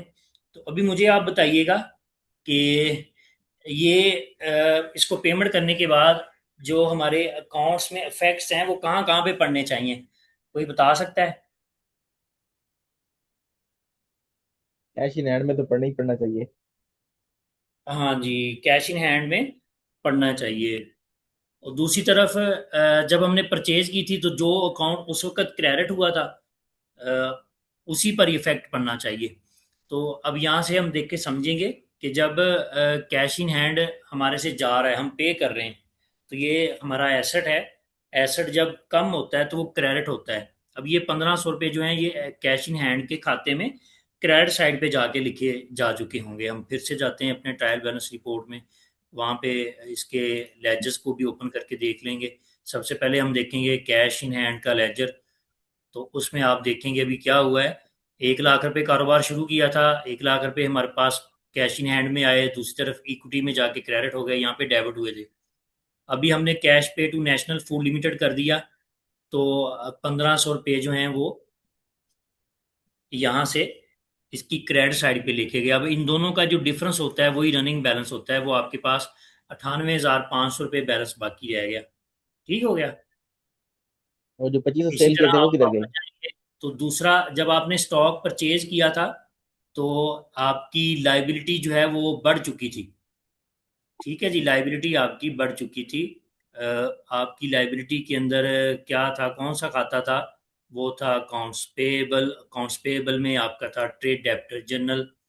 तो उनसे आपने पहले स्टॉक परचेज किया, 2,000 रुपये से वो क्रेडिट हो गए थे। अभी आपने उनको पेमेंट की है तो लाइबिलिटी जब कम होती है तो वो डेबिट साइड पे लिखी जाती है। अब इन दोनों का जो डिफरेंस होता है वही रनिंग बैलेंस बन रहा होता है। तो अभी इनके 500 रुपये क्रेडिट जो हैं वो रह गए देने वाले। तो ये आप समझ रहे हैं, यहाँ पे डबल एंट्री की समझ आनी नहीं, जो चाहिए 25 आप रुपए की लोग हमने सेल किया वो किस किधर तरह गया? चलती है और कौन कौन से जो खाते हैं वो किस वक्त में क्रेडिट। ये बहुत सिंपल है, ये इतना मुश्किल है ही नहीं। थोड़ा सा मान आप भाई। इस पे गौर करेंगे या यूट्यूब से कोई लेक्चर निकाल के देख लें या इसको हम व्हाट्सएप या ग्रुप में फिर डिस्कस कर लेंगे। इसमें पांच ही तरह के खाते हो सकते हैं एसेट के। लाइबिलिटी, इक्विटी, इनकम और एक्सपेंसेस। इनमें तीन की एक तरह की नेचर है, दो की एसेट और एक्सपेंसेस की एक तरह की नेचर है। जब इनमें इजाफा होता है तो डेबिट साइड पे लिखा जाता है, और जब कमी होती है तो क्रेडिट में। और लाइबिलिटी जो है और इक्विटी और इनकम जो है उसका जो मामला है वो इसके बरअक्स है। तो यहाँ तक समझ आ गई हमने निहान भाई, सेल की। जी जी। जो 2500 रुपए की हमने सेल की थी वो किधर गई है? वो पड़ी हुई ना, वो आपको दिखाते हैं, यहाँ पे पड़ी है। ये देखें, सेल के अंदर वो रिकॉर्ड रहेगा। ये 2500 आपने सेल किए हैं, लेकिन इसके इवज आपके पास अभी तक क्या है? ये 2500 रुपये आपके पास अभी तक अकाउंट रिसीवेबल में हैं, ट्रेड डेब्टर जर्नल में पड़े हुए हैं। ये आपने इनसे लेने हैं, अभी तक लिए नहीं, ये डेबिटर है, डेबिट साइड पे है। सही हो गया। ये हमारा सासा ही होता है। जो जिनसे हमने पैसे लेने होते हैं वो सासा होता है, जिनके देने होते हैं वो लाइबिलिटी, जिम्मेदारी होती है। ये देखें, लाइबिलिटी वाली साइड पे आप जाके देखें तो ये हमारे जो सप्लायर्स हैं उनका बैलेंस यहाँ पे 2000 रुपये का हमने स्टॉक लिया, 1500 दे दिए, 500 रुपये पड़े हुए हैं। ठीक है। इसी सही तरह है। ये वाला जो हमारे डेबिटर हैं जो कि हमारे एसेट्स में आते हैं, account receivable, trade debtor journal, इनको हमने 2500 का बेचा है, वो इनसे लेने वाले हैं। और 2500 की हमने यहाँ पे सेल की हुई है। ठीक है। अभी हम क्या सही है। करते हैं कि जो हमारा डेब्टर है उससे पैसे लेते हैं जाके, ताकि उसको भी तो पता चले कि भाई मैंने कुछ खरीदा हुआ है, मैंने देने हैं पैसे। अच्छा, इससे हम कैश रिसीव, इसकी मैंने दो तीन जगहों से बनाई हुई है रिसीविंग में, आपको यहाँ से दिखाता हूँ। पेमेंट रिसीव की जो निज़ाम है वो बड़ा यहाँ पे बेहतर है। यहाँ पे आप रिकॉर्ड न्यू पेमेंट पे जाएंगे तो आपको सिर्फ आपकी जो अनड्यू अनपेड इनवाइसेज हैं वही यहाँ पे शो होंगी और उनका बैलेंस शो होगा। अभी यहाँ पे एक ही इनवाइस है, अगर ज़्यादा होती वो सारी शो होती। आप इसको सिलेक्ट करेंगे तो ये आपके पास आगे पेमेंट कलेक्ट करने का निज़ाम आ जाएगा। इसमें से आपने सबसे पहले जो है वो, ये आप पेमेंट मूड कर सकते हैं कि कैश है, बैंक है, चेक है, ये वो। ये सारे ऐसे फीचर हैं कि जो एक इजाफी फीचर हैं, इतने वो ये कोई बनाता है, कोई नहीं भी बनाता। तो आगे जाके ये वाला निज़ाम होता है कि ये ज़रूरी है कि आपने पेमेंट कहाँ पे रिसीव करनी है, वो आप तय करेंगे। जहाँ पे आई होगी वहीं पे आप रिसीविंग की एंट्री डालेंगे ना। तो अभी हम फर्ज करते हैं कि जी। इसने नगद ही दिए, हमने कैश इन हैंड में ही इससे लिए हैं पैसे। तो सारे 2500 रुपये ही हम कहते हैं कि इसने पेमेंट दे दी है, पेमेंट रिकॉर्ड करते हैं। फिर उसका इफेक्ट देखते हैं। अब यहाँ पे देखें, यहाँ से हमने इफेक्ट्स को मैनेज नहीं करना। यहाँ पर भी पीछे क्या है कि चार्ट ऑफ अकाउंट से, चार्ट ऑफ अकाउंट को हमने इंटीग्रेट किया हुआ है कि जब हम पेमेंट रिसीव करेंगे तो भाई होगा क्या, वो सारा पीछे निज़ाम हमारा बना हुआ है, चार्ट ऑफ अकाउंट पहले से बना हुआ है। उस चार्ट ऑफ अकाउंट के अंदर दो अकाउंट यहाँ पे मुतासर होंगे, वो पहले से हमारी सेटिंग हुई हुई है कि जब हम पेमेंट रिसीव करेंगे तो क्या होगा। अभी कोई बता सकता है, हमने इतना यहाँ पे डिस्कस किया है कि अभी जब हम पेमेंट डालेंगे तो किन दो खातों में जो है वो असर जाएगा, मुझे ज़रा बताइएगा, डिस्कस कर लें थोड़ा इसको, फिर मैं इसको सेव करके दिखाता हूँ आपको। कैश इन हैंड में जाएगा। ठीक हो गया, ये तो आपको सामने समझ में आ रहा है। और दूसरी तरफ कैश इन हैंड क्या होगा, डेबिट होगा कि क्रेडिट होगा? कैश इन हैंड क्रेडिट होएगा ना।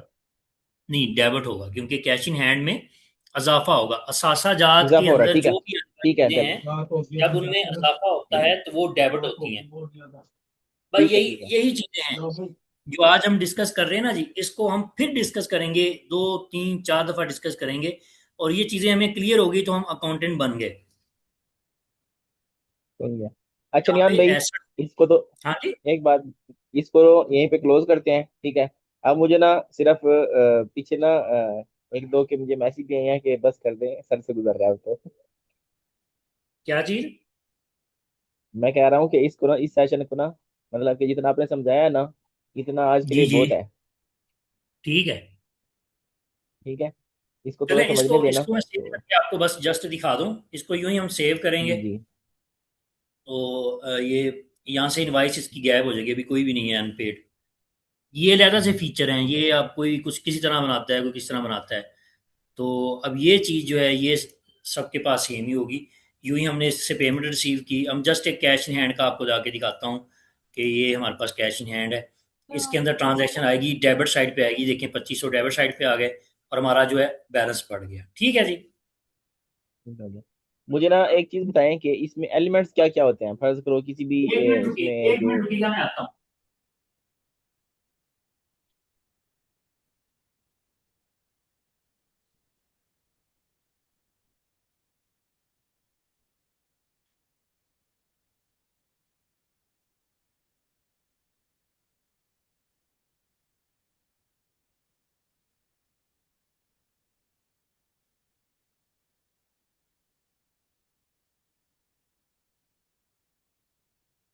काशिफ भाई क्यों चुप है?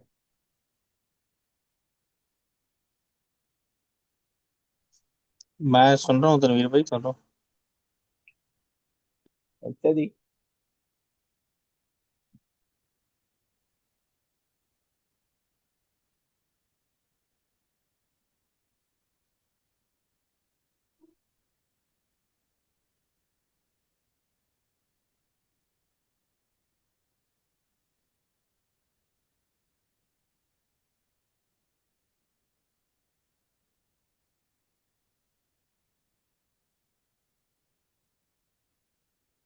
हाँ मेरे भाई तो मेरे ख्याल से चले गए हैं।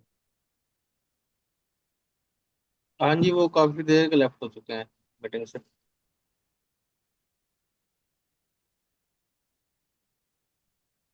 जी अभी बताइएगा आप क्या कह रहे हैं।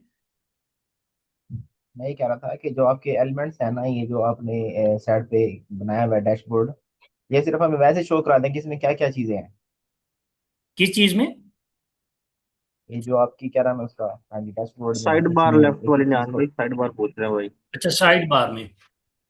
अच्छा इसमें देखिए मॉड्यूल्स होते हैं, उनके सब मॉड्यूल्स होते हैं। तो मैं इसको क्लोज करता फर्स्ट हूँ। स्टार्ट इसमें करो, सबसे फर्स्ट पहले डैशबोर्ड है। अब डैशबोर्ड के ऊपर भी देखिएगा आप, सारे फिगर्स जो ना वो हमारे आ चुके होंगे।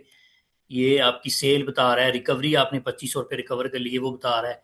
एक्सपेंस अभी तक कॉस्ट ऑफ गुड सोल्ड ही है, वो 2000 रुपये की आपने चीज़ें सेल की हैं, जस्ट वही है। इनकम आपकी इसमें जून में बता रहा है कि 500 रुपये की इनकम है, यहाँ पे डैशबोर्ड पे बता रहा है। ठीक है जी। ये मुख्तलिफ चीज़ें यहाँ पे काफ़ी सारी ये रखी हुई हैं। कैश फ्लो भी आपको बता रहा है, एक्सपेंस और आपकी inventory ledger, inventory stock valuation. तो ये सारी चीज़ें आपको यहाँ पे आपके 2 डेज एक्टिविटीज़ के हवाले से चीज़ें आपको बता रहा होगा। सर जी ये क्विक लिंक्स हैं मुख्तलिफ मॉड्यूल्स पे जाने के लिए। अच्छा ये डैशबोर्ड है, उसके बाद मास्टर डाटा है, उसके अंदर प्रिंट प्रोफाइल है। ये मुख्तलिफ जो आप प्रिंट प्रोफाइल अपने पास सेव करके रख सकते हैं इनवाइसेस को प्रिंट करने के लिए। उसके बाद चार्ट ऑफ काउंट है, ये मैंने मास्टर डाटा में रखा है, इसको बेसिकली होना चाहिए अकाउंट्स के मॉड्यूल के अंदर यहाँ पे। तो उसके बाद ये रूट्स हैं, इनका ताल्लुक शॉप्स के साथ है। रूट्स हैं, शॉप्स हैं, सेलमैन है। ये इसके फिर ईआरपी यूज़र और रोल एंड परमिशन है इसमें मास्टर डाटा में। उसके बाद स्टॉक है, उसमें कंपनी एंड कैटेगरी है प्रोडक्ट्स की। उसके यूनिट और पैकेजिंग है और प्रोडक्ट है, बेसिकली यहाँ पे सेव करते हैं। उसके बाद ये ऑर्डर बुकर मैनेजमेंट है, ये ऐसे ही आपके मुतालिक नहीं है। सेल्स है, सेल में इनवाइसेस होती हैं, सेल रिटर्न है, सेल समरी है, डिलीवरी ऑर्डर रिपोर्ट होती है कि आपने जो आज सेल किया वो कौन कौन सी आइटम्स हैं स्टोर से निकलवाने के लिए।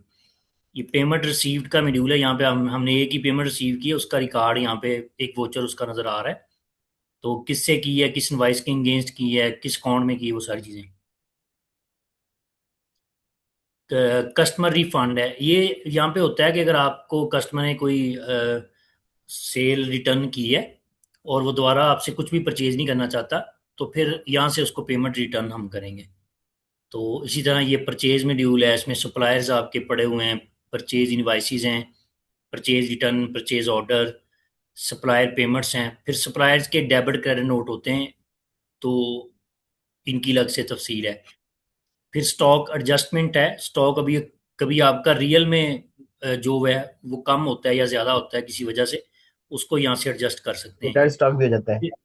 हाँ जी। दोबारा बताइए क्या कह रहे हैं। मैं कि फ्रॉड भी हो जाता है डेड स्टॉक आइटम। हाँ जी, उसमें डैमेज हो सकता है, एक्सपायर हो सकता है। तो इसमें देखें मैंने सेटिंग इस तरह बनाई हुई है कि आपके स्टॉक को कुछ भी हो जाए, आप देखें ये पे एडजस्टमेंट सेटिंग है। ये आप पहले इसकी बनाएंगे कि ऐड रीज़न, रीज़न ऐड करें। यहाँ पे रीज़न नेम लिखें, रीज़न क्या है, वो आपकी रीज़न स्टॉक को ऐड कर रही है या डिटेक्ट कर रही है, कम कर रही है ज़्यादा, वो बनाएं। उसके बाद आप इसके साथ जैसे ही हम कहते हैं ये डिडक्शन है, ये एक रीज़न है जो कि स्टॉक कम होने की रीज़न है। इसके साथ आप चार्ट ऑफ अकाउंट से अकाउंट को इंटीग्रेट करवाएं कि इसकी जब हम एंट्री डालेंगे तो कौन सा अकाउंट, जैसे मैं कहता हूँ स्टॉक डैमेज के लिए है ये, इसको मैं सेव करवा दूंगा। तो बाद में मैं क्या करूँगा कि जब मैं एडजस्टमेंट वोचर पे जाऊँगा, मैं एडजस्टमेंट वोचर पे गया और यहाँ पे मैं प्रोडक्ट जाके सर्च करूँगा कि अभी मैं आपको करके दिखाता हूँ अगर रीज़न बनी हुई एडिशन की। तो यहाँ पे इसकी क्वांटिटी मेरे पास सिस्टम क्वांटिटी जीरो है। मैं कहता हूँ नहीं, ये मेरे पास 2 यूनिट पड़े हुए हैं भाई यहाँ। वो आपको बता रहा है कि आपका डिफरेंस जो है वो 2 ग्रीन है, तो इसका मतलब इजाफा हो रहा है। कॉस्ट प्राइस इसने खुद ही उठा लिया है कि आपको ये वाली जो चीज़ है ये कितने की इसकी कॉस्ट है। आगे मैं रीज़न सेलेक्ट करूँगा, डिलीवरी ऑर्डर मिस्टेक एडिशन। ये रीज़न मैंने सेलेक्ट कर दी। इसको मैं सेव करूँगा तो इस रीज़न के साथ, जैसे मैंने आपको पहले दिखाया था ना, मैंने एक अकाउंट इंटीग्रेट कराया हुआ है। अब बैलेंस उसमें जाएगा। एक तरफ तो इन्वेंट्री में जाना है, वो तो पक्की बात है, स्टॉक कम हो या ज़्यादा हो इन्वेंट्री का अकाउंट आपका जो है वो ही मुतासर होगा। दूसरी तरफ कौन सा अकाउंट है वो मुख्तलिफ हो सकता है, वो आप यहाँ से सेटिंग कर लें। तो वो यहाँ से जब सेव करेंगे तो ये, जैसे मैं आपको सेव करके दिखा देता हूँ इसको, चले।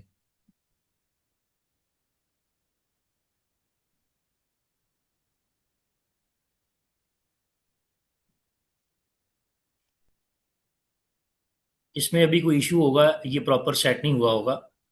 नहीं, इसमें रो हमने ऐड नहीं की, सॉरी, रो ऐड नहीं की थी। अभी ये रो ऐड कर दी तो ये आपको बैलेंस भी बता रहा है कि टोटल शॉर्टेज आपकी कितनी है या टोटल आपकी एक्सेस कितनी है। वो क्योंकि ये 2 यूनिट थे तो 1920 का एक है, तो 3840 की आपकी टोटल कह रहा है कि एडिशन है। आप सेव करेंगे तो इसके इफेक्ट्स जाके आपकी इन्वेंट्री लेजर पे पड़ेंगे। और दूसरी तरफ इस एडिशन वाले अकाउंट, ये जो सेटिंग हम देखेंगे यहाँ पे, हमने ये यूज़ किया था डिलीवरी ऑर्डर मिस्टेक एडिशन। इसके साथ जो अकाउंट हमने रखा होगा उसी के अंदर एंट्री जाएगी, वो है इन्वेंट्री एडजस्टमेंट इनकम। ये इनकम के अंदर अभी जा रहा है क्योंकि हमारे पास इजाफा हो रहा है, तो ये हमारी एक अदर इनकम के अंदर जा रहा होगा। ठीक है जी, ये चीज़ें इसमें। बाकी ये अकाउंट्स के अंदर आपके ये सिंपल चीज़ें होती हैं, cash received, cash payment, bank received, bank payment, जेवी है। तो बाकी एचआर इसमें नहीं बना हुआ, रिपोर्ट्स हैं और सेटिंग्स हैं बस।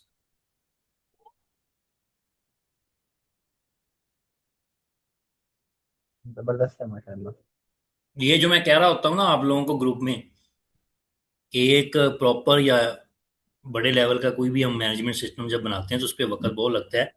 ये मेरा वही है जिसके ऊपर मेरे कोई कहने के 5 महीने लगे हैं। लेकिन अभी इसमें कुछ चीज़ें रहती हैं, तो लेकिन ये काम प्रॉपर कर रहा है। जैसे आपकी इसकी रिपोर्ट्स देखें ना, आपको प्रॉपर ये जो इसका मकसद है वो आपको फ्राहम कर रहा है अभी। इसकी आउटपुट प्रॉपर है। ये देखें बैलेंस शीट देखें आप इसकी जाके, अभी जो ना इक्वल होगी, ये आपको बैलेंस बता रहा है आपका, इतने आपके एसेट हैं, इतनी आपकी लाइबिलिटीज़ हैं। असल में ये होता है कि ये सारी चीज़ें जो ना, ये बैलेंस शीट जो है या आपका ट्रायल बैलेंस लेजर, सारे पीछे एक ही टेबल होता है जिसके अंदर आपके चार्ट ऑफ अकाउंट के अंदर जो भी खाते हैं उनमें जो एंट्रीज जा रही हैं वो सारी उस टेबल में पड़ी होती हैं। उसी टेबल से फिर इनके सारे जो ना आगे बैलेंसेस निकलते हैं। ये वाली रिपोर्ट बनती है बैलेंस शीट की, ट्रायल बैलेंस, और प्रॉफिट एंड लॉस रिपोर्ट बन रही होती है। ये आपने वर्डप्रेस में बनाया है? ये एज ए वर्डप्रेस प्लगइन बना हुआ है। सही है।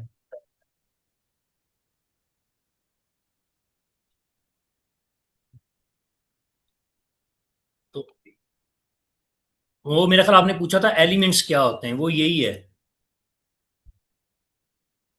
यही कारोबार के जो 5 एलिमेंट्स हैं यही हैं, वो नहीं नहीं, मैं एसेट्स हैं। ये वही पूछ रहा था जो, नहीं नहीं, एलिमेंट्स में मेरा मतलब वही था जो आपने समझाया मुझे। मैं देखना जी चाह रहा जी। था कि क्या क्या चीजें हैं वो हम, सिर्फ मैं नहीं देखना चाह रहा था, बाकी और भी देखना चाह रहे थे। अच्छा, इसके अंदर जो बोलते नहीं साइड है, बार में। जो बोलते, जी जी, जो बोलते नहीं है वो भी देखना जरूर चाह रहे थे। अच्छा अच्छा, चलें कोई नहीं, मैं फिर इस पे जब डिस्कशन करेंगे तो इसकी सारी चीज़ें हम देखते रहेंगे। इसका डैशबोर्ड अभी मैं फिर आपको दिखाता हूँ इसके ऊपर। जैसे कि आपको टोटल सेल आपकी बता रहा है, रिकवरी बता रहा है, पेंडिंग रिकवरीज बता रहा है।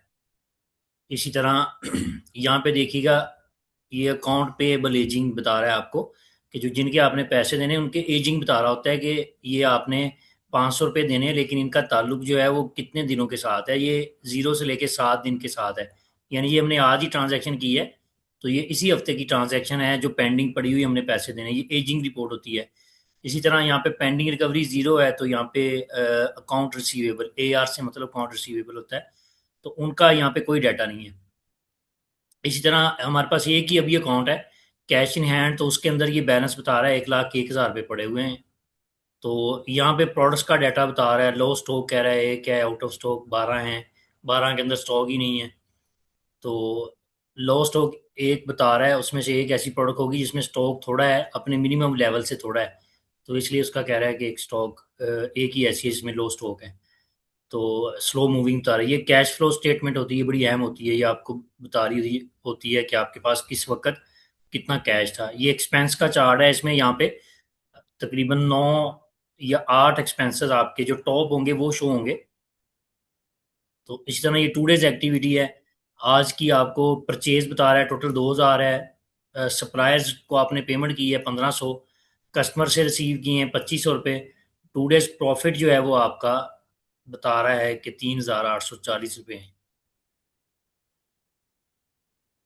ये किस लिए बता रहा है ज़्यादा, क्योंकि हमने तो सेल तो कम की थी।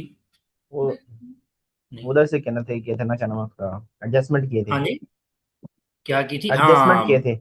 हाँ, आप तो वाकई इंटेलिजेंट हैं। हमने एडजस्टमेंट की थी कि हमारे पास 2 यूनिट पता नहीं कहाँ पे आ गए, वो अभी हमारी इनकम ही है, तो वो हमने यहाँ पे डाले थे। तो ये वो वाला बता रहे हैं।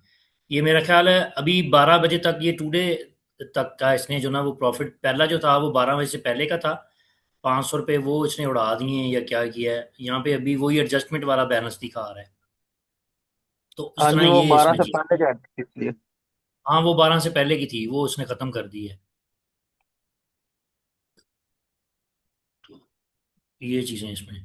तो अच्छा, हमारा यहाँ पे मकसद आज का था वो ये था कि हमें पता हो कि ये 5 जो चीजें हैं ना चार्ट ऑफ अकाउंट में, इनका हमें पता हो कि इनमें से कौन सी चीज ने कब डेबिट होना है। जैसे कि ये दो मैंने जो अभी एक्सपेंस और एसेट्स हैं, इनका मैं बार बार, जब इनमें इजाफा होता है यानी खर्चा जब होता है तो डेबिट, एसेट जब आता है तो डेबिट। इसी तरह अगर खर्चा किसी वजह से आपको कम करना पड़े, मतलब आप कहते हैं कि कोई चीज, इलेक्ट्रिसिटी बिल है, वो आप कहते हैं कि हमने 25,000 रुपये पे किए और रिकॉर्ड कर दी वो एंट्री, लाइबिलिटीज होंगी लेकिन ऊपर। बाद में आपको पता चला वो 25 नहीं था, वो तो 23 था, गलती से लिखा गया। फिर आप क्या करेंगे, 2,000 रुपये की उलट एंट्री कर देंगे। तो एक्सपेंस को आप क्रेडिट करके कम कर देंगे, दूसरी तरफ कैश या बैंक या जहां से आपने बैलेंस कट ऑफ किया था उसको आप डेबिट करके बढ़ा देंगे। ये चीज होती है। अच्छा, इसकी मशक करना पड़ती है। जब हमने पढ़ा था बीकॉम में, तो उसमें ये जो हम चीजें अभी डिस्कस कर रहे हैं, ये तो कोई 5वें 6ठे चैप्टर में जाके आती है फाइनल अकाउंट्स। उससे पहले जस्ट यही होता है कि समझ आती है कि किन खातों को किस वक्त डेबिट करना है और डबल एंट्री किस तरह करनी है, किसको डेबिट करना है किसको क्रेडिट करना है। यही चीजें 5 6 चैप्टर जो ना चलती रहती हैं। जबरदस्त है। पढ़ा मैंने भी था काफी देर से पहले, लेकिन अब याद थोड़ा बहुत है, इतना ज्यादा नहीं है याद। क्या चीज? थोड़ा मैंने अकाउंटिंग मैंने भी पढ़ी थी, लेकिन काफी देर से पहले पढ़ी थी, इस वजह से याद करना पड़ेगा। चलिए, कोई नहीं, हम डिस्कस करते रहेंगे। तो इंशाल्लाह उम्मीद है कि चीजें आपको देंगी। बस यही आपको क्लियर हो जाए ना, अगर के किस ये तो अकाउंट को तकरीबन क्लियर किस हो जाएगा खाते में इंशाल्लाह। रखना है और किस खाते ने कब डेबिट और कब क्रेडिट होना है, बस यही मेन चीज है। जबरदस्त है। चलें जी, ठीक हो गया। अभी चलें, ठीक है अब जी, काशिफ फिर भाई कभी रहते हैं। जब मौका हुआ फिर डिस्कस करेंगे इन चीजों को इंशाल्लाह। जी ठीक हो गया सर। बहुत बहुत शुक्रिया नियान भाई आपका। चलें, ठीक है जी।